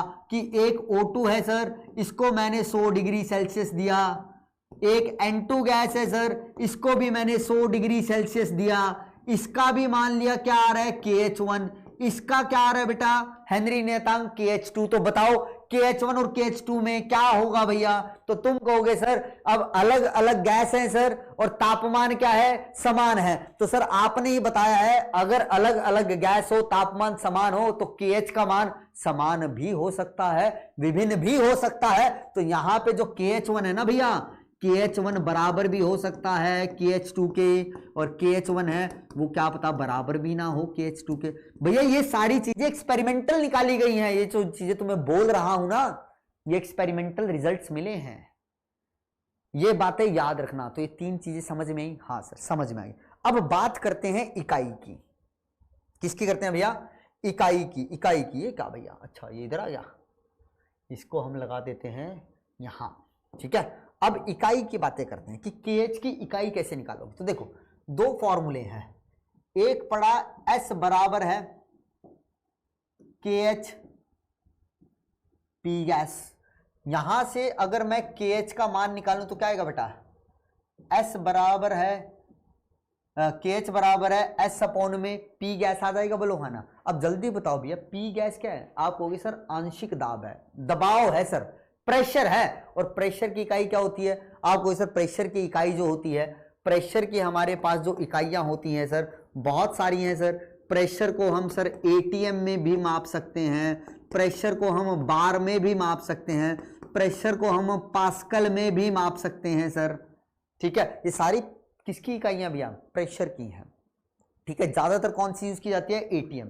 ये SI है, SI यूनिट समझते हो ना, जो ज्यादातर यूज की जाती है, स्टैंडर्ड यूनिट है भैया ये, ठीक है। ये स्टैंडर्ड यूनिट है हमारे पास, मानक इकाई है बेटा ये। इसकी प्रेशर की मानक इकाई क्या होती है? ATM होती है। अब सुनना भैया, यहां पे KH और P गैस कैसे दिख रहे हैं? समानुपाती दिख रहे हैं या व्युत्क्रमानुपाती दिख रहे हैं? तो तुम कहोगे सर व्युत्क्रमानुपाती। तो यहां पे KH का मान अगर तुम्हें दिखाई दे, कहीं पे KH का तुम्हें मान दे रखा हो तो उसकी इकाई देखना। अगर उसकी इकाई में तुम्हें क्या दिखा मिल जाए बेटा? ATM इनवर्स, या फिर क्या दिख जाए बेटा? बार इनवर्स, या फिर क्या दिख जाए बेटा? Pascal inverse. इनमें से कोई एक ही दिखेगा। इनवर्स क्यों लगा रहा हूं भैया, इनवर्स क्यों लगा रहा हूं भैया, विलेयता की कुछ ना कुछ इकाई होगी, कोई मतलब नहीं है मुझे अभी, तुम्हें सिर्फ क्या देखना है उसके अंदर दबाव की इकाई कैसे दे रखी है। अगर दबाव की इकाई के ऊपर वो -1 दिख जाए, या तुम्हें दिखे कि भैया क्या दे रखी है, पर एटीएम दे रखी है, या पर बार दे रखी है, या फिर पर क्या दे रखी है भैया, हमें पास्कल दे रखी है, तो समझ जाना उसके अंदर उस क्वेश्चन में तुम ये वाला फॉर्मूला लगाओगे। अगर अभी देखो जब सवाल कराऊंगा ना तो सारी चीजें क्लियर होंगी, सारी चीजें क्लियर होंगी। या फिर भैया हमने कौन सा फॉर्मूला पढ़ा, पी गैस बराबर है KH और X गैस होता है, बोलो है ना। तो यहां से KH और P गैस में देखो कैसा संबंध आ रहा है, आप कहोगे सर व्युत्क्रमानुपाती, सॉरी समानुपाती है। कैसा भैया, समानुपाती। तो इसके अनुसार अगर मैं KH की यूनिट निकालूं तो यहां पे KH की यूनिट क्या आएगी बेटा, खाली या तो ATM आएगी, या फिर बार आएगी, या फिर पास्कल आएगी, या बोल रहा हूं इनमें से कोई एक दी होगी। यहां पे था इनवर्स में, उल्टे में, यहां पे भैया सीधे तौर पे आ रहा है। जैसे जैसे एक उदाहरण देता हूं, अगर मान लो कहीं पे ऐसा लिखा हुआ, कहीं पे ऐसा लिखा हुआ कि जो KH का मान है भैया वो है 3.1 गुना में 10 की शक्ति -3 मोल पर लीटर पर एटीएम, पर लीटर पर एटीएम। तो समझ जाना, तुमने देखा सर KH के अंदर आ रहा है पर एटीएम, तो इसका मतलब सर अब ये वाला फॉर्मूला लगाना पड़ेगा, क्योंकि पर एटीएम में इकाई आ रही है। अगर मान लो कहीं पे ऐसे लिखा हुआ KH का जो मान है वो कितना है 3.1 10 की शक्ति -5, यहां पे लिख दिया एटीएम खाली, तो यहां पे पर एटीएम नहीं है, क्या है, एटीएम है। तो एटीएम इकाई कब आती है सर, जब ये वाला फॉर्मूला देखता हूं सर। तो इसका मतलब भैया जब KH का तुम्हें इस तरीके से कोई मान दे रखा हो तो समझ जाना उस न्यूमेरिकल में कौन सा फॉर्मूला लगाने वाले हो तुम, ये वाला लगाने वाले हो, बस खत्म। यहां से तुम्हें आइडिया लगता है कि भैया कौन सा तुम्हें फॉर्मूला यूज करना है। बोलो, बात समझ में आई भैया, बोलो भैया बोलो, क्लियर है ये बातें, KH का लफड़ा समझ में आया।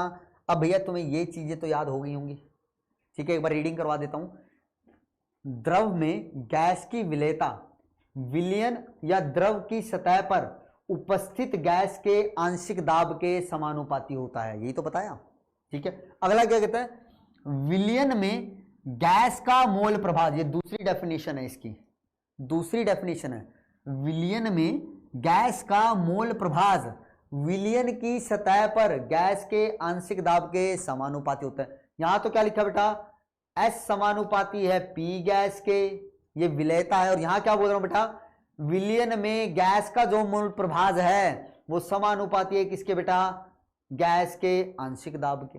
यहां पे क्या बोल रहे, देखो वाष्प अवस्था में गैस का आंशिक दाब विलयन में गैस के मोल प्रभाव के समानुपाती होता है। तो ये देखो, ये तो फॉर्मूला हमने पीछे लिखा था, ये है P गैस बराबर है KHX, और KH क्या है, हेनरिक गुणांक बोलो या हेनरिक नियतांक बोलो, ठीक है। और KH का मान दो चीजों पर निर्भर करता है, कौन सी गैस ले रहा हूं और उस टाइम पे तापमान क्या है, ठीक है। तापमान और KH में क्या होता है भैया, समानुपाती होता है, तापमान बढ़ेगा तो KH बढ़ेगा, ठीक है, ठीक है। बोलो, क्या इतनी बात समझ में आ रही है भैया। चलो चलो अब कुछ बातें और, फिर इसके बाद न्यूमेरिकल की तरफ चलते हैं भैया। इसके बाद न्यूमेरिकल बताऊंगा तुम्हें कैसे करने हैं, ठीक है बेटा जी, न्यूमेरिकल करेंगे बेटा, फिर हम न्यूमेरिकल करेंगे। चलो चलो देखो भैया, अब पहला सवाल तुमसे ये पूछा जाता है, पहला सवाल ये पूछा जाएगा,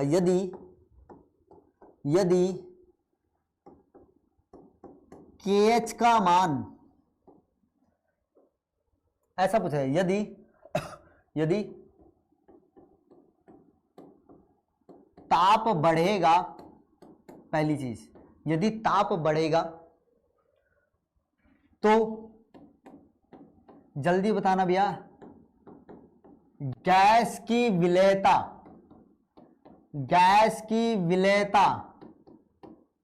क्या होगी, बढ़ेगी या घटेगी। ये तो हम पीछे कर चुके हैं।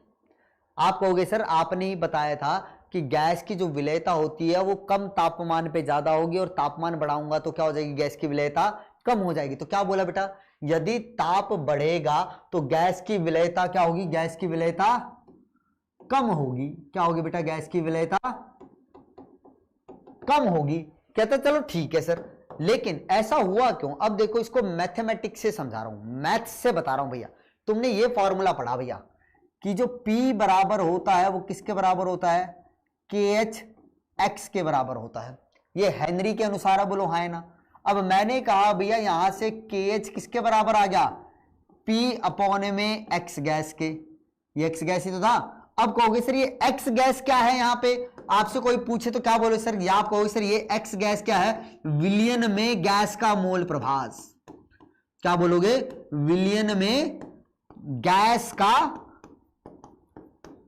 क्या बेटा? मोल प्रभाज है सर ये। ठीक है सर, इसका मतलब क्या हुआ बेटा? KH और गैस का जो मोल प्रभाज है उसमें कैसा आ गया बेटा? उसमें कैसा संबंध आ गया? व्युत्क्रमानुपाती आ गया सर। तो अगर इस फॉर्मूले के अनुसार मैं देखता हूं तो आप कहोगे सर KH और मोल प्रभाज जो गैस का उसमें व्युत्क्रमानुपाती संबंध है। इसका मतलब KH अगर बढ़ेगा तो भैया X गैस का मान कम होगा। X गैस का मान कम होने का मतलब क्या है? विलियन में गैस का मोल प्रभाज कम हो गया। विलियन में गैस का मोल प्रभाज कम होने का मतलब क्या भैया? कि जो गैस है उसकी विलेयता कम हो गई है। समझ पा रहे हो बात को भैया? इस फॉर्मूले से समझ में आया कैसे विलेयता को मैं बता रहा हूं। अब कहोगे सर KH का मान बढ़ाता कौन है? तापमान बढ़ाता है। क्यों बढ़ाता है सर? क्योंकि सर ये हमने देखा है, एक्सपेरिमेंट से पता चला है कि जो KH होता है वो क्या होता है? समानुपाती होता है तापमान के। तो इसीलिए हम क्या बोलते हैं सर? इसीलिए हम ये बोलते हैं सर, हमें ये सिखा रहे हैं आप कि अगर KH समानुपाती है किसके भैया? तापमान के। तो यहां से मैं क्या बोलूंगा? अगर तापमान बढ़ेगा तो KH भी क्या होगा सर? बढ़ेगा। अगर KH बढ़ेगा, ये बढ़ेगा, तो X गैस क्या होगा सर? तो आप कहोगे सर जो मोल प्रभाज है गैस का विलियन में वो कम हो जाएगा। अगर मोल प्रभाज कम हो गया गैस का विलियन के अंदर तो इसका मतलब ही क्या है सर? इसका मतलब ये हुआ सर कि वहां पे जो गैस की विलेयता है वो भी क्या हो चुकी है सर? कम हो चुकी है। समझ रहे हो? तो इसीलिए भैया तापमान बढ़ने पे KH का मान बढ़ेगा और KH का मान जब भी बढ़ेगा तो गैस की विलेयता कम होगी। अगर कोई मैथमेटिकली पूछने लगे तो उसको ये फॉर्मूला बता दो कि भैया देखो यहां से KH और मोल प्रभाज में क्या आ रहा है भैया मेरे पास? कैसा आ रहा है भैया? अब भैया मैं फिर बोल रहा हूं, कई बच्चे ज्यादा दिमाग चलाएंगे कि सर यहां से प्रूफ करके दिखाओ, इस वाले से प्रूफ करके दिखाओ।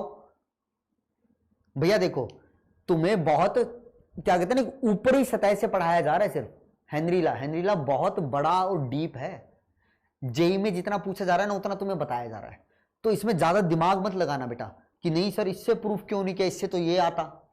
जितना बताया ना देखो उसके अंदर याद रखो बस, क्योंकि ऐसे तो तुम भैया किसी भी बात की खाल के अंदर चले जाओगे ना।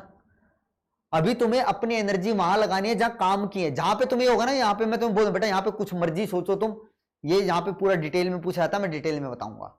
यहाँ पे इतनी एनर्जी लगाने की जरूरत नहीं है। जितना बता रहा हूं बस उतना याद रखिए, बस तुम्हारा काम चल जाएगा और एक भी क्वेश्चन नहीं गलत होगा भैया। हाँ कंडीशन ये है प्रैक्टिस करनी पड़ेगी। एक बार में शायद ये चीज ना समझ में आए तो इसको बार बार सुनो और लिखो और समझने की कोशिश करो मैं क्या बोल रहा हूं। ठीक है? और उम्मीद कर रहा हूं भैया, मुझे पता है मेरे बच्चों पे, मुझे तो भरोसा है भैया तुम पे कि तुम भैया अच्छे से पढ़ाई कर रहे होगे।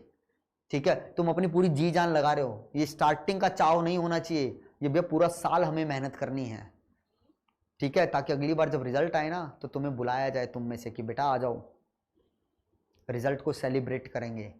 फिर जब मिलेंगे तो भैया खूब मस्ती करेंगे। और मैं तो चाहता हूं भैया मैं तुमसे मिलूं। तुम्हें कभी नहीं देख पाऊंगा, पूरे साल नहीं देख पाऊंगा, सिर्फ तुम्हारे मैसेजेस दिखेंगे यहाँ पे चैट के अंदर। ठीक है? तुम्हारे कमेंट्स दिखेंगे भैया, उन्हीं को तो देख रहा हूं।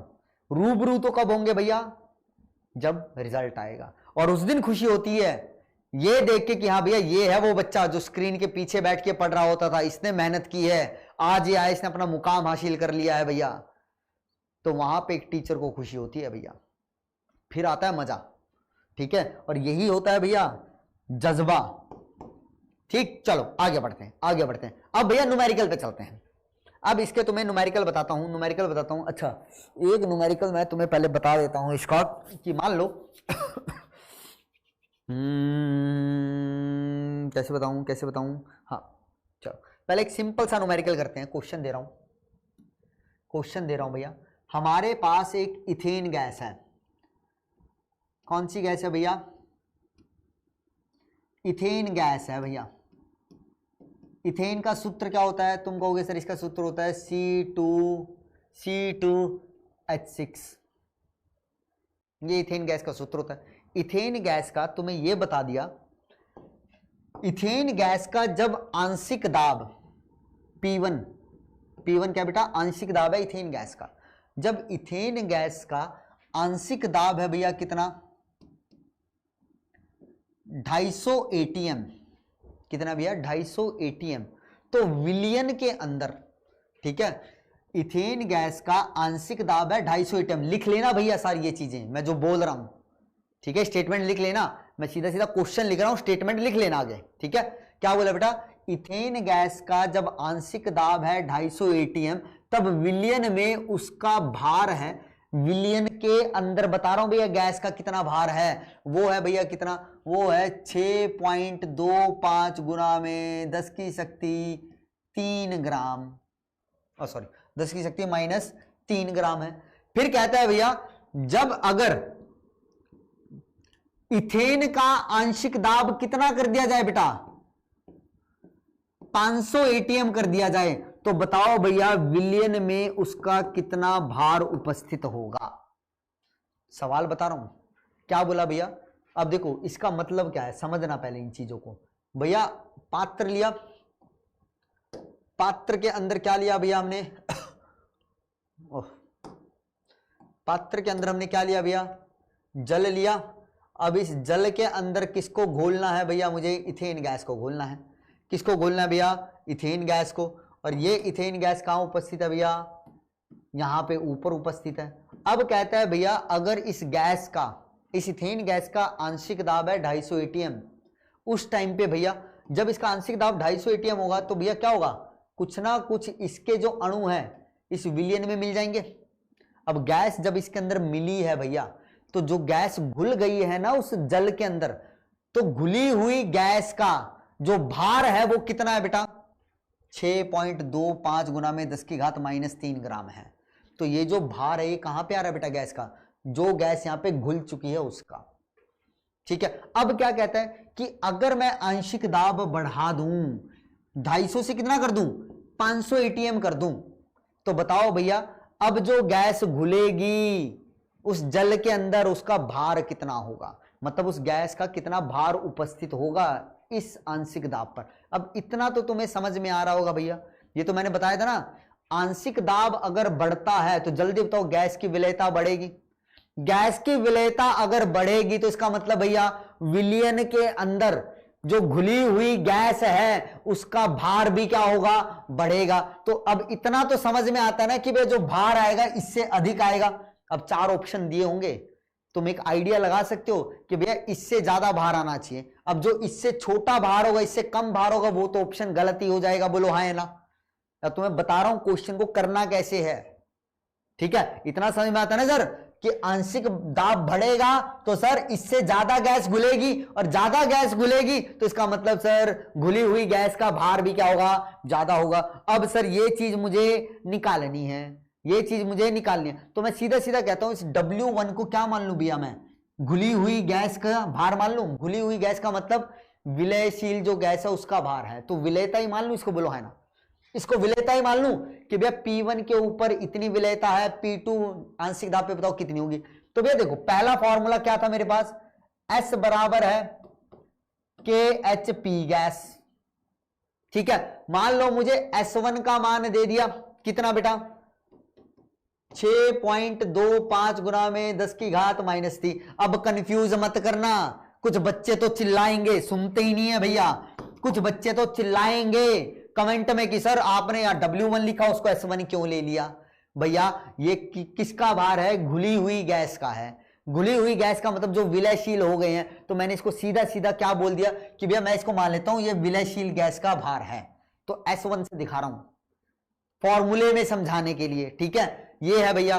तो P1 का मान कितना है सर? आप कहोगे सर P1 का मान है 250। तो देखो इसको फॉर्मूले में सीधा सीधा पुट करूं, इसको ऐसे लिख रहा हूं, S1 बराबर है KHP1, S2 बराबर है क्या बेटा? KHP2। दोनों को भाग दे दो तो देखो KH से KH तो कट जाएगा। क्यों सर, क्यों कट जाएगा? जल्दी बताओ, यहां पे क्या तापमान की तुमसे कोई बात की हुई है? उसने ये कहा है कि तापमान बदल रहा है, नहीं ना। तो तापमान क्या होगा बेटा? कांस्टेंट। तापमान नहीं बोला हुआ तो इसका मतलब तापमान क्या होगा बेटा? यहां पे आप कहोगे सर कांस्टेंट हो गया, तापमान हो गया कांस्टेंट। गैस भी नहीं बदल रही है, गैस भी क्या है बेटा? एक ही है, तापमान भी एक ही है। तो जल्दी बताओ भैया कि H का मान यहां पे एक ही आएगा ना। एक ही गैस के लिए एक ही तापमान पे KH का मान क्या होगा? फिक्स होगा सर, फिक्स होगा। इसलिए मैंने यहां पे KH को KH से काट दिया। अब यहां पे क्या करो भैया? अब यहां पे S1 का मान रखो। S1 का मान कितना रख दिया भैया मैंने? ये रख दिया सर 6.25 गुना में 10 की शक्ति -3। S2 हमें निकालना है सर। P1 का मान है सर 250, इसका मान है 500। तो 25 25 25 दूनी 50। तो S2 किसके बराबर आ गया सर? 2 को यहां पे क्या कर दो सर? गुना कर दो। तो कितना होगा सर? 7 के साथ ही गुना कर रहा हूं भैया। तो कितना? 2 5 10, 2 दूनी 4 और 1 5, 2 6 12। तो कितने के बाद है भैया मेरे पास? 2 के बाद, गुना में 10 की शक्ति -3 ग्राम। तो देखो भार बढ़ गया ना, डबल ही तो किया। देखो प्रेशर डबल किया है तो भार भी तो क्या हो रहा है? लगभग डबल ही तो हो गया हमारे पास। ठीक है।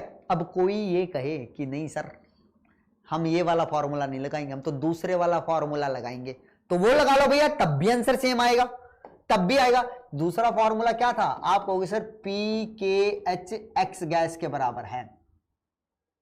क्या है? X gas. अब जल्दी बताओ भैया, अगर मुझे एक्स गैस निकालना है, मतलब मोल प्रभाव निकालना है गैस का विलियन में, तो ये किसके बराबर होगा? तो तुम कहोगे सर विलियन के अंदर गैस के मोल बटे में कुल मोल, यही तो होगा, यही तो सूत्र बनेगा भैया एक्स गैस का। विलियन में गैस के मोल कितने हैं, भाग दे दो कुल मोलों से। ठीक है। अब बताओ भैया, गैस, घुली हुई गैस के अगर मुझे मोल निकालने हैं तो उसका सूत्र क्या होगा? तुम कहोगे सर घुली हुई गैस का भार जो मुझे W1 दे रखा है, और उस गैस का क्या ले लूं बेटा? मोलर भार। इथेन गैस का मोलर भार तुम्हें निकालना आता है, फॉर्मूला बता दिया मैंने, C2H6। ठीक है। W1 का मान मुझे दे रखा है सर पीछे, ठीक है, बोलो है ना। तो ये क्या आ गया बेटा? Ng1 आ गया। Ng1 यहां पुट करूंगा। Nt का मान मान लो मुझे नहीं पता, मैं छोड़ देता हूं। अब देखो यहां पे कर रहा हूं, सीधा सीधा कर रहा हूं। देखो फॉर्मूला लगा रहा हूं, P1 बराबर है KHX गैस, दूसरा है P2 KHX गैस। ये पहली कंडीशन में, ये दूसरी कंडीशन में, दोनों को भाग दिया। देखो KH से तो KH अभी भी कटेगा। ये आ गया P1 बटे में P2। अब सुनना, X गैस 1 को क्या लिख रहा हूं? X गैस 1 किसके बराबर होगा? N गैस 1 बराबर है N टोटल। ठीक है। फिर भैया X गैस 2 किसके बराबर होगा? तुम कहोगे सर N गैस 2 बराबर है N टोटल। बेटा दोनों सूरतों में गैस कम घुले ज्यादा घुले, N टोटल का मान नहीं बदलेगा, N टोटल का मान समान रहेगा। क्या रहेगा? समान। जो बदलाव आएगा वो कहां आएगा? ऊपर और नीचे वाली में आएगा ना, Ng1 और Ng2 में आएगा। क्यों? क्योंकि अलग अलग भार को घोल रहा हूं, अलग अलग भार को घोला है मैंने वहां पे। तो भैया इस फॉर्मूले को यहां पुट करता हूं। देखो ऊपर रखा Ng1 बटे में N टोटल, नीचे रखा Ng2 बटे में N टोटल, यही तो होगा। देखो N टोटल से N टोटल काट दिया। अब Ng1 और Ng2 को क्या लिखता हूं? इसको लिखोगे W1 बटे में M। W1 क्या बेटा? जो गैस का P1 के ऊपर भार घुला है, किसके अंदर? विलियन के अंदर। P1 दाब के ऊपर गैस का कितना भार घुल गया है, किसके अंदर भैया? विलियन में। ये वो है M, क्या उसका? मोलर भार। नीचे क्या है बेटा? W2 मुझे निकालना है, इसको भी तो भाग दूंगा M से। अब जल्दी बताओ ये M क्या है बेटा? यहां पे ये M क्या है बेटा? मोलर भार है। क्या है बेटा? मोलर भार है। कौन सा? गैस का। जो गैस हमने ली है, और कौन सी गैस ली है? हमने इथेन ली है। कौन सी ली है, इथेन ली है। तो सर जितना m का यहां मान आएगा उतना m का यहां मान आएगा, तो ये आपस में कट जाएगा। तो क्या है सर, P1 बटे में P2 बराबर है W1 बटे में W2। P1 का मान आपको दे रखा है 250 सर, P2 का मान दे रखा है सर आपको कितना दे रखा है बेटा, 500 दे रखा है सर। W1 का मान कितना दे रखा है बेटा, 6.25 गुना में 10 की शक्ति -3, और W2 का निकालना है, वही तो समीकरण बन गया। मैं फिर बोल रहा हूं भैया, समझने की कोशिश करना, नहीं समझ में आ रहा तो देखो इस वाले सूत्र से समझ में आया, ये हो जाएगा। अब देखो ये सवाल तो बड़े आसान से हैं, जो तुम्हें सवाल आएगा ना वो ऐसा आएगा, पढ़ो एक बार, मैं आगे से हट जाता हूं, पढ़ो एक बार और इसको सॉल्व करने की कोशिश करो।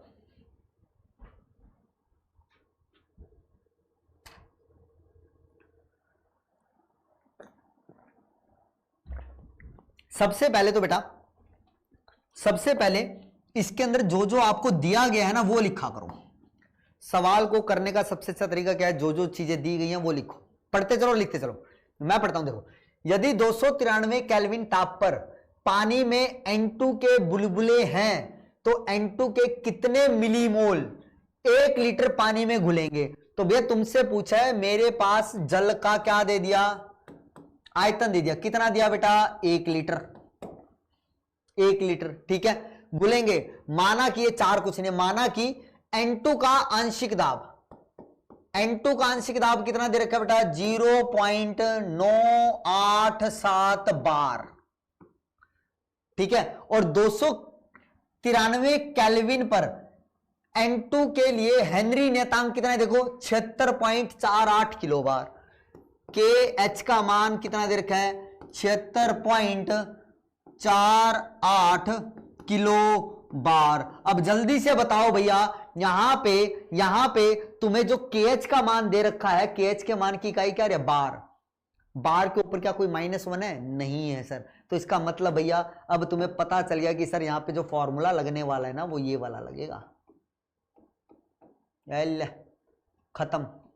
क्योंकि सर यहीं पे तो क्या आता है, KH की जो इकाई आती है वो समानुपाती आती है किसके भैया, आप कहोगे सर दाब की इकाई के। क्या इतनी बात समझ में आई बेटा? अब समझना करेंगे कैसे, देखो तुम्हें क्या क्या दे रखा है, तुम्हें इस P का मान दे रखा है, आंशिक दाब था भैया ये रहा, KH का मान दे रखा है ये रहा। सर क्या निकल जाएगा यहां से, विलियन के अंदर क्या निकल जाएगा बेटा तुम्हारे पास, कि भैया कितना मोल प्रभाज है गैस का, निकाल लेते हैं, ठीक है। तो मैंने यहां पे रखा क्या बेटा, 0.987 बार बराबर है 76.48 किलो बार को बार में बदलने के लिए, किलो बार को बार में बदलने के लिए मैं क्या करता हूं, इसको 10 की शक्ति 3 से गुना कर देता हूं, तो ये बन गया बार, और इनटू में क्या है बेटा, एक्स गैस, ठीक है। अब जल्दी बताओ भैया, ये जो एक्स गैस है, एक्स गैस निकालने का क्या बन जाएगा फॉर्मूला, आप कहोगे सर 0.987 76.48 गुना में 10 की शक्ति 3। देखो ये भी बार था, ये भी बार था, तो ये तो कट ही जाएगा, बोलो है ना। यहां से एक्स गैस का मान आ गया, लेकिन तुमसे पूछा क्या हुआ बच्चे, एक्स गैस का मान नहीं पूछा, तुमसे पूछा है कि भैया कितने मिलीमोल 1 लीटर के अंदर घुलेंगे N2 के। मिलीमोल निकालने हैं, मतलब मोल निकालने हैं भैया। मिलीमोल के मतलब क्या होता है, 10 की शक्ति -3। मिली का मतलब क्या होता है, 10 की शक्ति -3। तो जल्दी बताओ, क्या एक्स गैस को, सुनना जरा बात को, यहां पे लिख रहा हूं, एक्स गैस को मैं ऐसे लिख दूं बेटा, कौन सी गैस है बेटा, यहां पे N2 है। ये किसके मोल प्रभाज हैं, गैस के हैं सर। कौन सी गैस के, N2 गैस के। कहां पे सर, विलियन के अंदर। अब विलियन के अंदर तो दो चीजें उपस्थित है ना भैया, एक तो जल है सर, वो बोल रहे 1 लीटर पानी में N2 घोल रहा हूं, तो सर एक तो पानी के मोल निकालने पड़ेंगे विलियन में मुझे, और N2 गैस के, तभी तो मोल प्रभाज निकलेगा N2 का। और कैसे निकलेगा सर, N2 के मोल बटे में NN2 जमा में NH2, यही तो होगा, बोलो है ना, ये कुल मोल हो गए, बोलो है ना। और किसके बराबर, इसके बराबर सर क्या आएगा, 0.987 76.48, इस 10 की शक्ति -3 को ऊपर ले जाऊं, क्या बन जाएगा, 10 की शक्ति -3 था ना, ऊपर जाके -3 हो गया। अब आगे की कहानी सुनना भैया, देखो अभी तक मैंने क्या लिखा, NN2 बराबर है NN2 प्लस NH2O 0.987 बटे में 76.48 गुना में 10 की शक्ति -3। अब जल्दी से बताओ भैया NN2 का मान तो मुझे निकालना है, नाइट्रोजन के मोल तो मुझे निकालने हैं ना भैया। लेकिन लेकिन लेकिन नीचे क्या देखोगे भैया, अब तुम्हें जल का क्या दिया हुआ था बेटा, आयतन दिया हुआ था। 1 लीटर का मतलब क्या हुआ, तुम 1 लीटर लिखो या फिर क्या लिखो बेटा इसको 1000 ml, एक ही तो बात है। अब बताओ भैया 1 लीटर जल या 1000 ml जल का भार कितना होता है, ये मैंने तुम्हें निकालने का तरीका बताया था। यहां पे अब क्या सूत्र लगा रहा हूं, डेंसिटी बराबर है मास बटे वॉल्यूम। अब वॉल्यूम कितना है जल का बेटा 1000 है। डेंसिटी जब भी मैंने बताया था जल की तुम्हें लेनी पड़े तो कितनी लोगे, तुम लोगे 1 ग्राम पर ml। कितनी लोगे 1 ग्राम पर ml। तो यहां से बेटा जो भार आएगा जल का वो कितना आएगा बेटा, तुम कहोगे डेंसिटी गुना में वॉल्यूम, तो ये आ गया 1 ग्राम बटे में इसके ml है और गुना में क्या कर रहा हूं बेटा 1000 ml। तो देखो ml से ml गया तो क्या बचा 1000 ग्राम, तो मास कितना आ गया बेटा 1000 ग्राम। किसका आ गया बेटा, ये जल का। जल का आयतन दिया हुआ था, मैंने उस आयतन को किस में बदल लिया बेटा, भार में बदल लिया। क्यों सर, क्योंकि सर भार से मुझे ये निकालना आता है उसके कितने मोल होंगे। तो जल्दी से बताओ जल के मोलों की संख्या कितनी आएगी, आप कहोगे सर उसका दिया गया भार कितना हो गया 1000। अब इसका मोलर भार कितना होता है सर 18, और ये मैंने तुम्हें बताया था भैया ये कितना आता है 55.56 आता है या 55.55 आता है। कितना आता है 55.55 आता है। शुद्ध जल की मोलरता याद करो, तुम्हें ये बताई थी मैंने, तो वही तो आई है। ये 1000 कहां से है ये बात में पता चली। अब ये मत कहना सर ये कहां से ले आए, भैया ये जल का घनत्व होता है। अगर तुम्हें लगे कहीं पे जल के घनत्व की आवश्यकता है तो हमेशा इतना ले सकते हो उसका। ठीक है सर, ठीक है। अब भैया अब सुनना सवाल क्या है। अब सवाल ये है NN2, अब नीचे लिखा मैंने NH2O खाली। अब इस NN2 को मैंने हटा दिया। क्यों हटा दिया सर, क्योंकि सर आपको 1 लीटर जल दिया गया है और उस 1 लीटर जल के अंदर भैया आप जल्दी बताओ क्या जल के आयतन जितना दिया है क्या उससे ज्यादा तुम वहां पे N2 गैस को घोल सकते हो। भैया N2 गैस तो बहुत कम घुलेगी ना, 1 लीटर के अंदर कितनी घुल जाएगी भैया 0.01 लीटर, इतनी तो घुलेगी, बोलो हाँ है ना। भैया जल का आयतन है ज्यादा, उसमें घुलने वाली N2 गैस जो होगी वो बहुत कम मात्रा में घुलेगी। कम मात्रा में घुलने का मतलब जो N2 गैस के मोल आएंगे वो H2O की तुलना में क्या होंगे, बहुत कम होंगे। तो मैंने उनको क्या कर दिया बेटा यहां से नेग्लेक्ट कर दिया। ठीक है, जब भी गैस की तुम विलेयता निकालते हो ना किसी द्रव में, तो भैया जो द्रव तुमने लिया है उसके मोलों की संख्या वहां ज्यादा होगी और घुलने वाले गैस की मोलों की संख्या क्या होगी, घुली हुई गैस की मोलों की संख्या क्या होगी, कम होगी। तो तुम विलायक की तुलना में घुली हुई गैस के मोलों की संख्या को क्या कर सकते हो, नेग्लेक्ट कर सकते हो। तो मैंने वही किया, कम होंगे।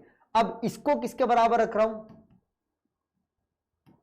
बटे में 76.48 गुना में 10 की शक्ति -3। अब बताओ NH2O की जगह ये मान रख दूं भैया, हाँ सर रख दो। NN2 बराबर है कितना 55.55 ले लेता हूं, बराबर है ये, तो सीधा सीधा लिखूं, बोलो है ना। इसकी जगह बस ये वाला मान रख रहा हूं भैया, इसकी जगह ये वाला मान, तो क्या बनेगा 0.987 गुना में कितना हो जाएगा 55.55, ये क्या हो जाएगा नीचे 76.48 गुना में 10 की शक्ति -3।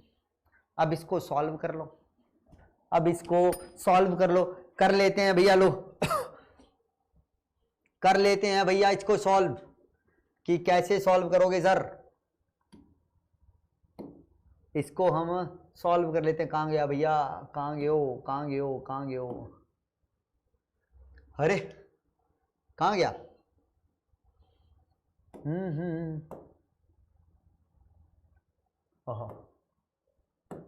मैथ्स, ये रहा कैलकुलेटर। चलो भैया अब जरा इसको सॉल्व कर लेते हैं। क्या है भैया 0.987, ठीक है। फिर आगे क्या है भैया गुना में, कहां गया इसका गुना, ये रहा, गुना में 55.55 किसके बराबर आया, किसके बराबर आया भैया, ये आया हमारा कितना 54.82 के। अब 54.82 को 54.82 को भाग देना है किससे भैया हमें 76.48 से, तो ये कितना आ जाएगा 0.716। देखो 10 की शक्ति -3 तो है ही, तो ये कितना आ गया 0.716 गुना में 10 की शक्ति -3। ये मोल आए हैं, मोल आए हैं। उसने पूछा है मिली मोल, तो मिली मोल के लिए क्या करो भैया, मिली मोल के लिए सिर्फ एक कहानी करो, इस 10 की शक्ति -3 को हटा दो, क्योंकि एक मोल के अंदर 10 की शक्ति -3 मिली मोल होते हैं। कितने होते हैं 10 की शक्ति -3 मिली मोल होते हैं, तो ये सीधा सीधा ऐसे लिख दूंगा तो ये मिली मोल बन जाएगा। ठीक है, ये मिली मोल बन जाएगा बेटा। समझ में आई बात? नहीं समझ में आई तो एक बार इसको पूरा से पीछे करना वीडियो को और फिर देखना कि भैया कैसे कहानी कर रहा हूं। और बेटा ये तो मैथ्स है, देखो तो मैं अप्रोक्सीमेशन थोड़ी सी बता देता हूं भैया। इसको लगभग 1 मान लूं, मैं इसको लगभग 1 मान लेता हूं भैया, लगभग 1 मानूंगा तो 55.55 को क्या कर रहा हूं, भाग कर रहा हूं 76 से। तो जल्दी बताओ 55.5 डिवाइड बाई 76 कितने पे जाएगा, पहले 7 पे ही जाएगा भैया। किस पे जाएगा भैया, 7 पे ही, मतलब 0.7 पे जाएगा। समझ रहे हो, 0.7 पे। अगर थोड़ा बहुत आइडिया लगाना आता है ना, मैथ्स आता है, देखो भैया मैथ्स नहीं सिखा सकता कोई, टेबल से याद करो तब जाके ये चीजें हो पाएंगी। एक बच्चा तो ये भी कह रहा है सर कैलकुलेशन में तो दिक्कत है। बेटा कैलकुलेशन में दिक्कत है तो इसका मतलब आपको टेबल नहीं आती है, आपको गुणा भाग जोड़ वो नहीं आता है, तो वो तो सीखना पड़ेगा। और वो प्रैक्टिस का खेल, अगर मैं करके भी दिखाऊंगा ना तब भी कोई फायदा नहीं है तुम्हें, वो तो मैं कर रहा हूं ना, तुमने क्या सीखा, तुम तो उसको टेपोगे और सीधा उतार लोगे। तो मैथ्स तो तुम्हें सीखना भैया नॉन मेडिकल ली है। अगर कैलकुलेशन में अभी भी तुम दिक्कत करो तो फिर मैथ्स कैसे करते हो बेटा तुम, मैथ्स तो करना पड़ेगा ना। चलो चलो चलो ठीक, आगे बढ़ते हैं, आगे बढ़ते हैं भैया और अगले सवाल की तरफ चलते हैं भैया। जैसे ये वाला देखो, इस सवाल का जवाब बताओ भैया मुझे जल्दी से, जल्दी से बताइए।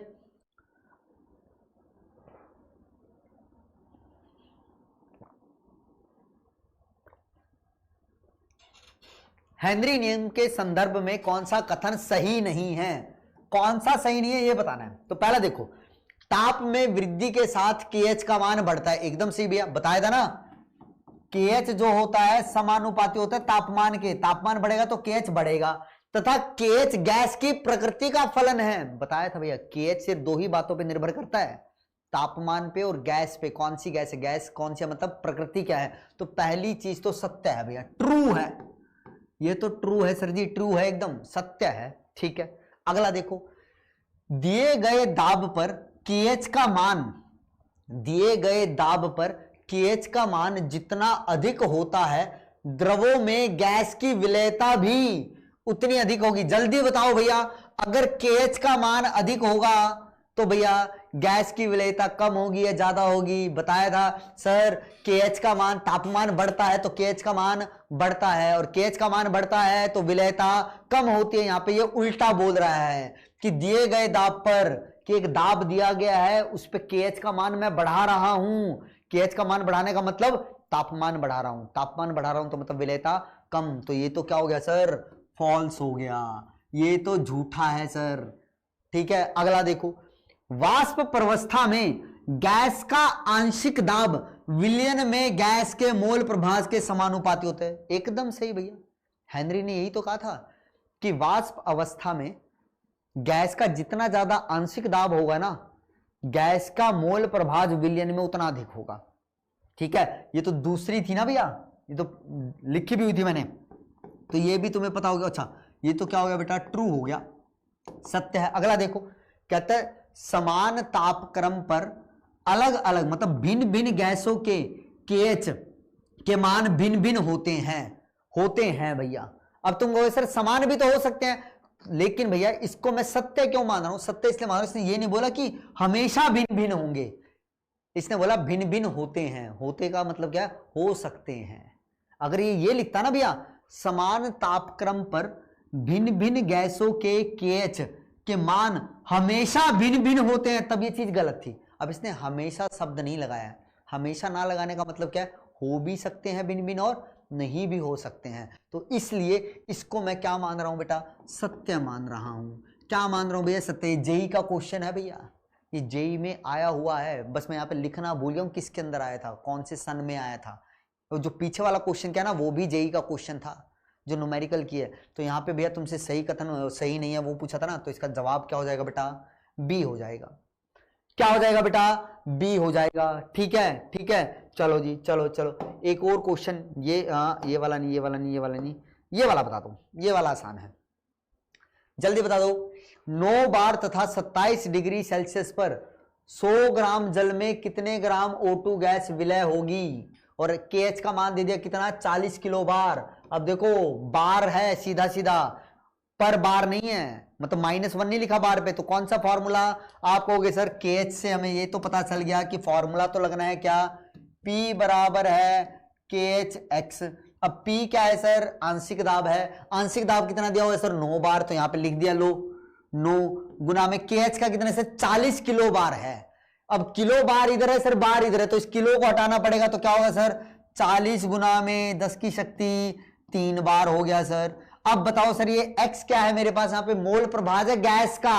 अब किस गैस की बात कर रहा है, O2 की। किस में बात कर रहा है बेटा, जल में। तो जल्दी बताओ यहाँ पे जो x गैस है वो XO2 कहलाएगा, बोलो है ना। अब XO2 को मैं क्या लिख सकता हूं बेटा, अब जल्दी जल्दी बोलना, NO2 बटे में NH2O। क्यों सर, पीछे बताया था ना भैया, जब भी एक गैस की तुम्हें मोल प्रभाज निकालनी है विलियन के अंदर, तो तुम क्या करते हो, गैस के मोलों की संख्या बटे में कुल मोल। और कुल मोल का मतलब क्या बेटा, जल के मोल जमा में गैस के मोल। और जल के मोलों की तुलना में गैस के मोलों की तुलना, गैस की मोल को क्या कर सकता हूं मैं बेटा, निगलेक्ट कर सकता हूं, बहुत कम होते हैं। अगर मान लो गैस के 100 जल के 100 मोल हैं, तो इसके कितने मिलेंगे, 0.1 मोल, 0.012 इतने मिलेंगे। अब बताओ भैया 100 में 0.012 जोड़ भी दूंगा, 0.1 भी जोड़ दूंगा, तो कोई फर्क थोड़ा ना पड़ेगा। तुम क्या कहोगे, 100 मोल ही मानो भैया, 100.01 मोल से तो कुछ भी फर्क नहीं आएगा। तो मैं इसलिए भैया मैंने नीचे से NO2 को हटा दिया, तो इस वाले मान को मैं यहां पे रख दूं, तो क्या होगा बेटा, यहां से रखता हूं सीधा, NO2 बराबर है किसके आ जाएगा, यहां से तुम कहोगे सर, ये यहां रखा ना, तो कितना हो जाएगा जल्दी बोलो, तुम कहोगे सर 9 गुना में NH2O बटे में कितना हो जाएगा ये सर 40 गुना में 10 की शक्ति 3। अब बताओ NH2O कैसे निकलेगा, जल कितना दे रखा है 100 ग्राम, कितना दे रखा है 100 ग्राम।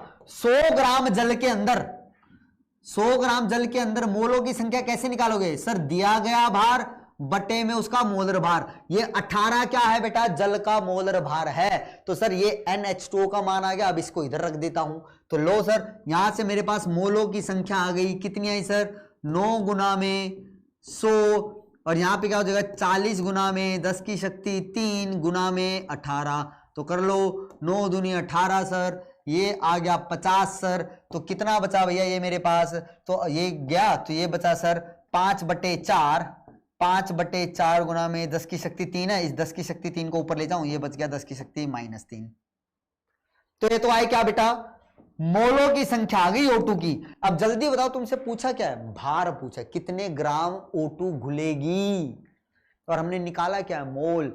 अब मोल का सूत्र क्या होता है, देखो सारा खेल भैया यही चल रहा है, बस मोल सूत्र क्या लगेगा, क्या होगा, फिर तो बस कैलकुलेट मैथ्स होता है। तुम एक बार तरीका पता ना, फिर तो भैया क्वेश्चन कितना जल्दी करोगे वो तुम्हारा मैथ्स बताएगा, तुम्हें मैथ्स कितना आता है। तो देखो NO2 का मान आ गया बेटा हमारे पास 5/4 गुना में 10 की शक्ति -3। अब बोलो NO2 किसके बराबर होता है, आप कहोगे सर O2 का भार बटे में इसका मोलर भार, और मोलर भार O2 का कितना होता है 32, ऑक्सीजन परमाणु का होता है 16, यहां पे तो 2 ऑक्सीजन परमाणु है ना O2 में भैया, तो 16 16 32, तो 32 इसका मोलर भार है। अब भैया इस वाले को मैं यहां पे रख दूं, ये WO2 तो मुझे निकाल ही ना है ना भैया, ये क्या है 32 किसके बराबर सर 5/4 गुना में 10 की शक्ति -3। तो यहां से WO2 कितना आया सर, यह आया सर 5/4 गुना में 32 गुना में 10 की शक्ति -3, 4 8 32, 8 पंजे 40। तो यहां से कितना हो गया बेटा ये मेरे पास 40 गुना में 10 की शक्ति -3, या फिर इसी को क्या लिख सकता हूं बेटा मैं 4 गुना में 10 की शक्ति -2 ग्राम। तो ये है हमारा क्या आंसर। ऐसे सवाल होते हैं देखो बस, बस तुम्हें यह पता चल जाए कौन सा फॉर्मूला कब तुम्हें लगाना है, फिर चीजें बड़ी आसान होती हैं बेटा हमारे लिए, फिर चीजें बहुत ही आसान होती हैं हमारे लिए।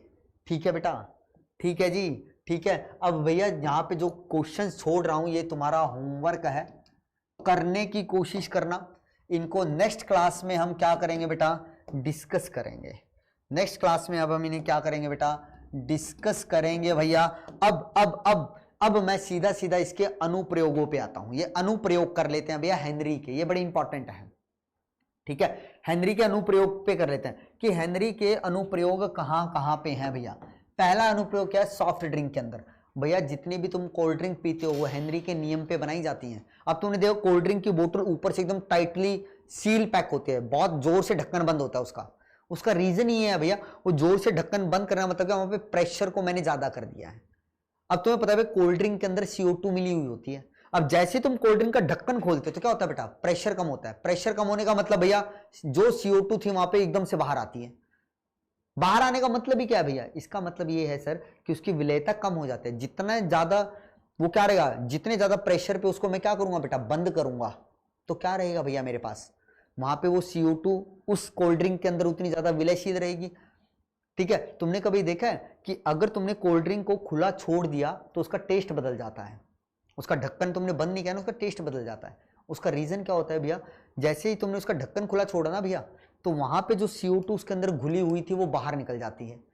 कोल्ड ड्रिंक को फ्रिज में क्यों रखा जाता है हमेशा, क्यों सर, क्योंकि सर कोल्ड ड्रिंक का तापमान कम रहेगा तो कम ताप के ऊपर जो गैस की विलेयता है वो ज्यादा रहेगी, और CO2 जितनी ज्यादा उसमें मिली रहेगी भैया उतनी टेस्टी तुम्हें कोल्ड ड्रिंक लगेगी।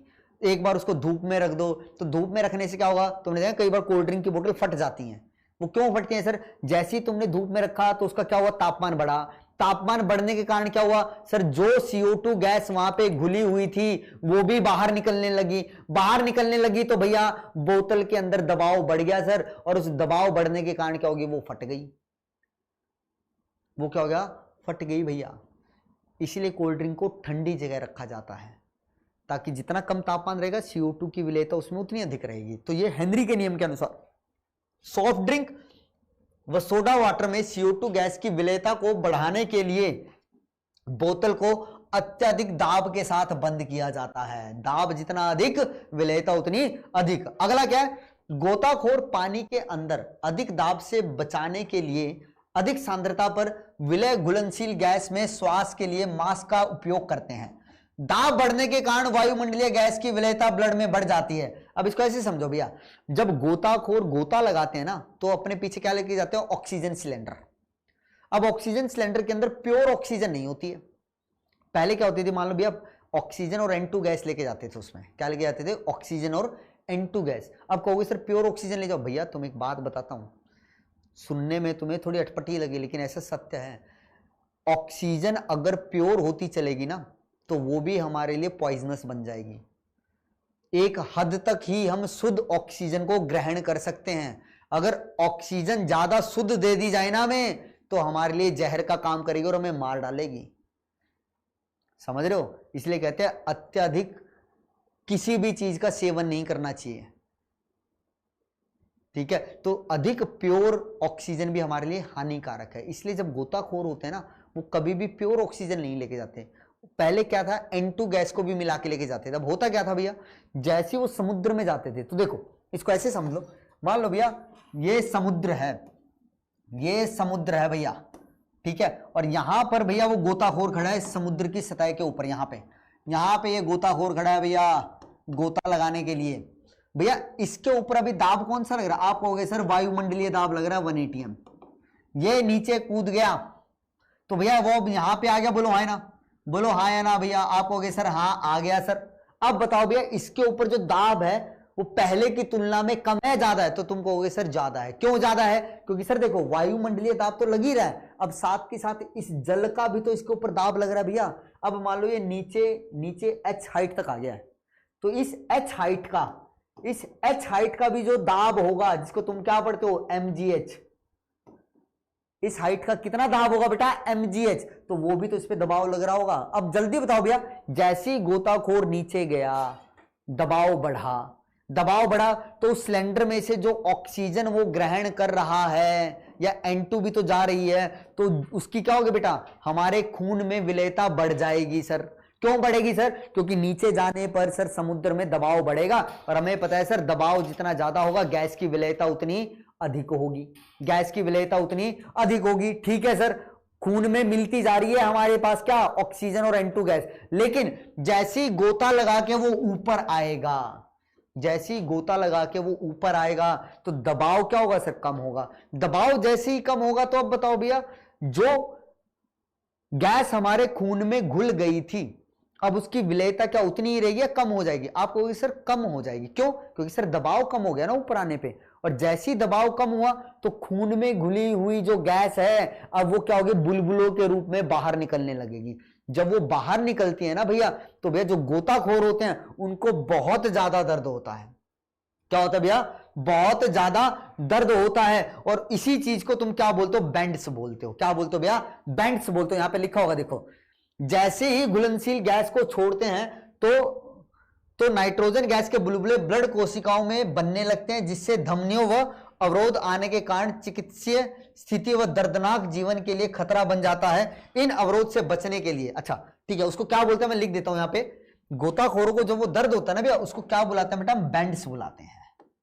ये बेंड्स कब आए कि सर जब नीचे गए तो भैया गैस की विलेयता खून में ज्यादा हो गई क्योंकि दबाव बढ़ गया, लेकिन जैसे ही वो गोता लगा के ऊपर आया, दबाव कम हुआ तो विलेयता कम होगी, तो घुली हुई जो N2 है वो या O2 वो बाहर निकलने लगी। सर बाहर निकलेगी तो क्या होगी बेटा? धमनियों के अंदर भैया बहुत ज्यादा दर्दनाक पेन होने लगता है, और उस पेन को, उस स्थिति को हम क्या बोलते हैं? बेंड्स बोलते हैं। अब इस स्थिति से बचने के लिए गोताखोरों ने क्या किया भैया? गोताखोरों ने अब एक क्या किया, गैस का मिश्रण ले जाना शुरू कर दिया। कौन सा भैया? जिसके अंदर क्या होता है बेटा? 11.7% हीलियम होती है, 56.2 नाइट्रोजन होती है, और 32.1% क्या होती है? ऑक्सीजन होती है। अब हीलियम गैस को भी उसमें जोड़ दिया। क्यों जोड़ दिया? पहली बात तो भैया हीलियम गैस की विलेयता जो होती है वो बहुत कम होती है, बहुत ज्यादा दबाव लगाने पे बहुत कम घुलेगी। अगर खून में घुल कम रही है तो जब दबाव कम होगा तो कम बुलबुले बनेंगे ना भैया।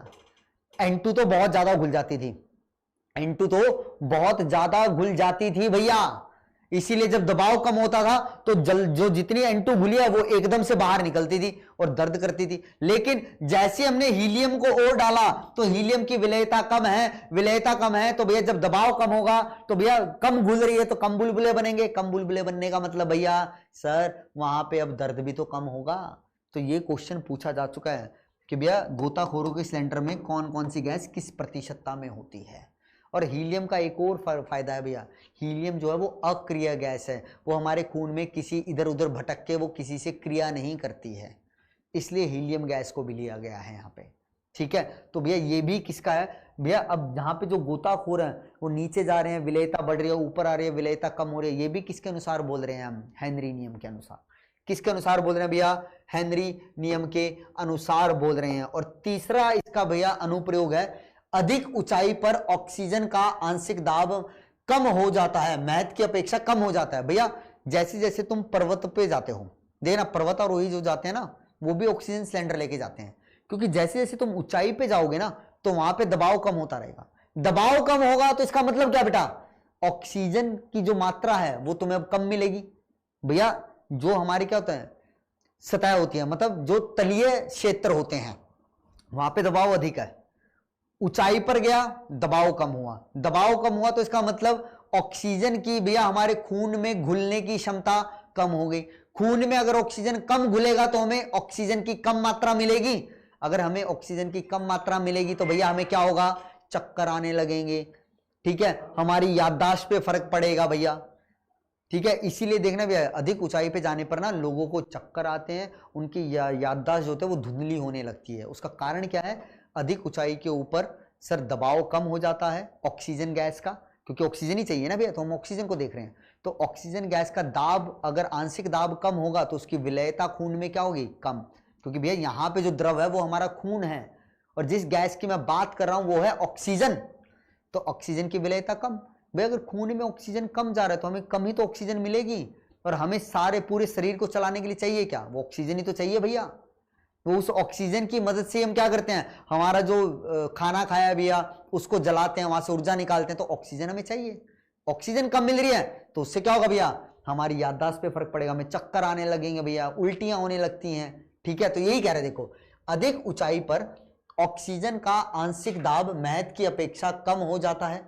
ऊंचाई पर रहने वाले लोगों के रुधिर व ऊतकों में ऑक्सीजन की सांद्रता कम पाई जाती है। ऊंचाई पर रुधिर में ऑक्सीजन की कमी से लोग कमजोर, असमर्थ, साफ दिखाई ना देना, ये सभी लक्षण क्या कहलाते हैं बेटा, एनॉक्सिया कहलाते हैं। इसको क्या बोलते हैं भैया, एनॉक्सिया बोलते हैं, उन्हें एनॉक्सिया की बीमारी हो जाती है। तो ये सब क्या है बेटा, अनुप्रयोग हैं किसके भैया हमारे पास, किसके हैं भैया हमारे पास, ये हेनरी नियम के। बोलो बात समझ में आई बेटा। ठीक है, अब भैया हेनरी नियम की क्या रह गई हैं, कमियां रह गई हैं, कि हेनरी नियम की कमियां क्या क्या है वो नेक्स्ट लेक्चर में करेंगे। लेकिन आज आपको करना क्या है बेटा, जो डीपीपी में क्वेश्चन है वो कीजिएगा। डीपीपी के क्वेश्चन करने से पहले जो क्वेश्चन बेटा मैंने होमवर्क के तुम्हें दिए ना, आपको ये जरूर करने हैं। ठीक है, तो बेटा उम्मीद करता हूं आपको आज का लेक्चर अच्छे से समझ में आया होगा। अगर कोई डाउट होगा तो मुझे कमेंट्स में जरूर बताना। अगर तुम्हें कोई बात समझ में नहीं आई है ना कि सर ये क्या हो रहा है, तो उसको दोबारा देखा करो भैया। वीडियो मिलने का यही फायदा होता है, उसको तुम दोबारा रिपीट कर करके देख सकते हो। ऐसा कभी नहीं होता कि तुमने सुना और तुम्हें कुछ समझ में नहीं आया। अगर ऐसा है तो भैया मतलब तुम पूरी दिलो जान से वो पढ़ाई नहीं कर रहे हो, तुम बस फॉर्मेलिटी में बैठे हो कि भैया ये सामने वाला टीचर समझाएगा आएगा, वरना हम खुद मेहनत नहीं करेंगे। ऐसा नहीं करना है।